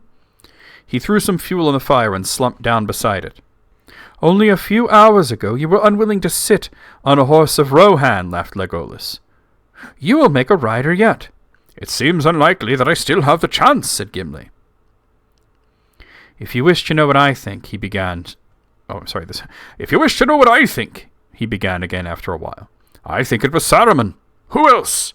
Remember the words of Eomer. He walks about like an old man hooded and cloaked. Those were the words. He has gone off with our horses or scared them away, and here we are. There is more trouble coming to us, mark my words. I marked them, said Aragorn. But I marked also that this old man had a hat, not a hood. Still, I do not doubt that you guess right, and that we are in peril here by night or day. Yet in meantime there is nothing that we can do but rest while we may. I will watch for a while now, Gimli. I have need of thought than of sleep. The night passed slowly. Legolas followed Aragorn, and Gimli followed Legolas, and their watches wore away. But nothing happened. The old man did not appear again, and the horses did not return. So, at this point, that's the end of that chapter. And then for chapter 3, it actually goes back to the point of following Merry and Pippin and finding out what happened to them. Now, what's really interesting is this old man. Now, we are led to believe initially that this is absolutely Saruman, and Gimli points out that this matches what Eomer had said about Saruman going about in disguise, wrapped in a cloak, and hooded. And Aragorn says, but he didn't have a hood, he had a hat. And this is interesting, because when we come back to the Three Hunters, because it's going to follow Merry and Pippin for a bit, they're going to meet Gandalf the White. And usually we see Gandalf the White depicted without a hat. But in fact, he starts out with a hat, and then he throws it away, and he's hatless for the rest of the book. Now, what's interesting here is then, once we meet Gandalf the White, we are led to believe that this old man might have been Gandalf. But then we would say, well, why would Gandalf not approach his friends? Why would he vanish like this? Why would he scare away the horses? And they bring it up to Gandalf, and he says, I don't remember doing anything like that. That must have been Saruman. So the real question is here, what's going on? And I think it definitely was Saruman, but what's going on here is really just a bit of literary trickery, which was actually repeated in a sort of very different fashion in the Peter Jackson films, because Peter Jackson was very smart in one way, is that he made movies that people who have not read The Lord of the Rings would sort of come to some of the same conclusions that people would have reading it. And in the scene where Gandalf the White first speaks, you're sort of led to believe that it's Saruman. I mean, you have Treebeard saying, I will bring you to the White Wizard. You see just the hem of the white robe. You know that Saruman is the White Wizard. And when he reveals himself and he speaks, and he's sort of like pure light, and you can't really see his face, but you hear his voice, and it sounds like the voice of Christopher Lee. But as he speaks, the Christopher Lee voice starts to fade, and the Ian McKellen voice starts to rise up. And Peter Jackson said that he had both actors speak the lines and overlaid them over each other because he wanted to confuse the viewer to wonder, even in this brief moment, the temporarily raising of stakes, as Madman said, that this could be Saruman. And then the relief, the eucatastrophe, that it's Gandalf and he's alive. Or that he's been resurrected, in a sense, sent back. Now, I think Tolkien here is doing the same thing. You say, wait a minute, Aragorn has a point. He doesn't, Eomer didn't say hat, he said hood. And we know that Gandalf wears a hat. And this is where we first come to this idea that maybe Gandalf has returned. Maybe there's something bigger going on here. Maybe he didn't die, or maybe he has died and returned. of course, it absolutely was Saruman. Hat, hood, Eomer didn't really know. He hasn't seen him. He's repeating rumors, right? But the idea of being bent over and leaning on the staff is interesting because whenever they describe Saruman, he's tall with straight posture.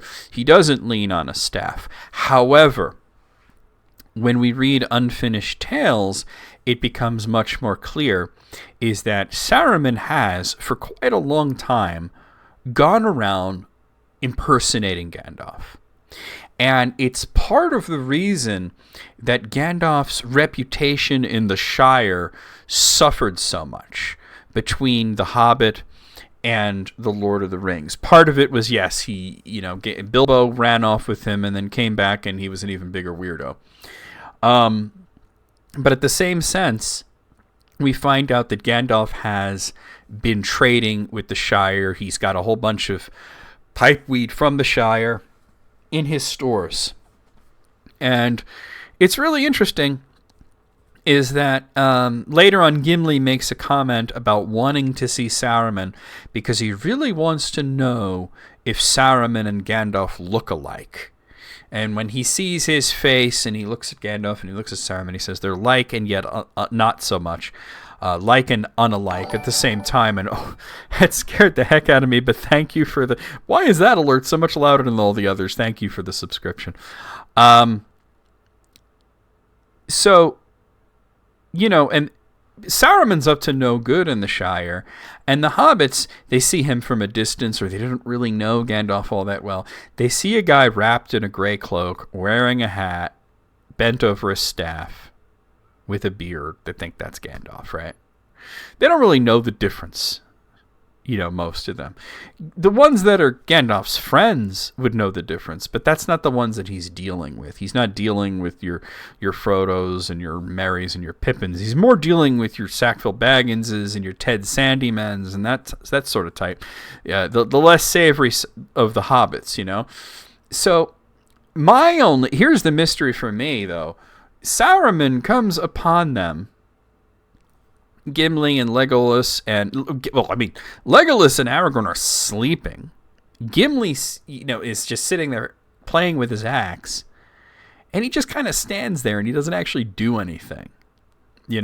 It's really interesting. Like, he's spying on them in a way, but what was his purpose here? He scares off the horses. So was his purpose to deprive them of the horses? Why would he maybe scare them away? He could have killed the horses or something more permanent than that. We learn later that the horses, that Legolas sort of feels their emotions and that he felt that they were reunited with a friend. And they asked Gandalf about that, and he was like, not me, I didn't run to any horses, And I believe that they just ran into Shadowfax, and that's what happened. Like I said, things have to happen in the story the way that they happen, or it all falls apart. But this is the one part that sort of troubled me a little bit. I was wondering, well, why did Saruman do that? What was his purpose there? We can say that he was definitely actually there. This wasn't just some vision that Gimli saw because Aragorn and Legolas saw it too. And then suddenly he's gone. He could probably just, if not just disappear completely, at least make himself scarce very quickly. He's a sneaky sort of guy, Saruman. But I do wonder what brought him there. Did he understand who they were? Did he understand why they were there? And the best that I can tell, he was expecting the orcs, and he came to see what became of them, because he was expecting the orcs bearing two halflings, one of which may have been carrying the One Ring, which is what he's really after. And he's not looking to give it to Sauron. He's not really in league with Sauron. He's in league with nobody but himself. He wants the One Ring for his own. He even has a little secret room in Orthanc where he has the Elendil mirror and a few other items and a little spot that he thinks he's going to put the ring there. Of course, if he ever had it, he's not going to put it in a room. He's going to hold it constantly. He doesn't understand the way the ring works. But this is my thought. He's looking to see what became of the orcs, what became of the hobbits, what happened. Where's my ring? He was very late when you think about it. Yeah, he may have been very late, or he may have been wandering around there for a little while, right? But Saruman's an interesting fellow because like he travels a lot more than people think he does, and because he travels in disguise, and we don't really get a sense of how quickly he travels, except in this instance where he's just suddenly gone, I just like to imagine him pulling up his robes and just running really fast because that's funny to me, But it's just sort of an interesting scene. It's one of the more mysterious scenes. But I really think that the purpose of it is that we question what's going on and that we wonder about Saruman and Gandalf, So there's that as well. I do wonder if he scared off the horses on purpose to deprive them of their mobility so that he could sort of get ahead of them and hopefully find the hobbits. But then again, like, we don't really hear from Saruman again for a while. We got to presume that he goes back to Orthanc at this point. It is really not all that far away from where they are. But anyway, guys, thank you for coming to the stream, and I apologize that the YouTube stream went down at one point, which is a bit of a pain for me because normally what I would do here is I would just take the live and set it to members only for a set amount of time and then have it go live as a video. But now there's two of them, so I'm going to have to edit it together, and thankfully I was recording, which is useful. So I could just edit the two videos together and put it up as one thing that'll probably be up around, it'll go up instantly for members, but it'll probably, like, on the 27th, I'll set it to go live for everybody else on a Friday. I'm going to talk with people on Quora about getting their search feature a little bit more refined so that I don't have to stumble to find one of my own articles. But yeah, I do wonder what happened when the YouTube stream went down like that. Thankfully, the viewership got back up, not all the way to 50 like it was, but at least we have like 30 people in here now. But, between YouTube and Twitch. But anyway, just to go over schedule stuff for both Twitch and for YouTube. As you guys know, on Twitch, I am live every day. And so that I will be live tomorrow. Let's see. Tomorrow afternoon, we'll play Final Fantasy IV. And on Saturday and Sunday, you guys know we'll have Bloodstained and Xenoblade. Well, Xenoblade and then Bloodstained. But you guys basically know the schedule. It is also available on the Discord. As for... how did I wind up on Twitch? That's what I was going for. As for Thursday streams, for Tolkien streams,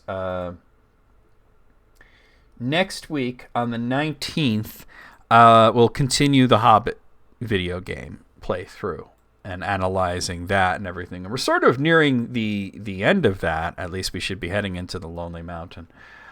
So that's a big thing. But then in 3 weeks, because on the 26th I have something else going on, but in 3 weeks on the 3rd of July we'll have the Council of Tolkien with me and Matt and Sid, and it's going to be a special episode because we're going to spend the entire episode discussing all together instead of doing 3 separate segments, and it's something that we're going to do like every once in a while. And then on the 10th we'll return with more of the Two Towers, so that's when we'll do our next reading stream. So just to go over, like what we could potentially go through. Like I said, we have the Uruk-hai, and then Treebeard is the next chapter after that. And both of those chapters follow Merry and Pippin. And then it actually goes back to Aragorn and Gimli and Legolas, picking up right where we had just left off with Chapter 5, The White Rider, which is where they meet Gandalf. So we could potentially get through all that. It's quite a lot, though. But yes, a wizard is never late. I know you wanted me to say it. A wizard is never late, nor is he early. He arrives precisely when he means to. But, yeah. So let's head over to, let's see here.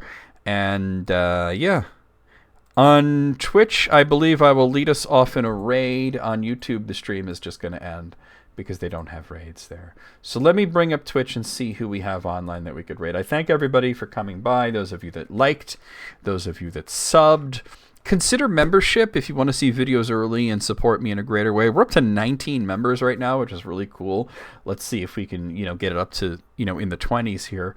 I am going to, for those of you watching on Twitch, I'm going to raid my good friend Amethyst Corn, who is playing something called Blueprints, which I believe is a sort of a adventure title where you wander through these rooms. And for those of you on YouTube, we'll see you next week where I'll have Matt and Sid with me, and we're going to start off with Caradhras and the mystery of the storm at Caradhras, and then we're going to kind of go to there for like some of the greater mysteries of Middle-earth. So here we go. Thank you very much for coming by.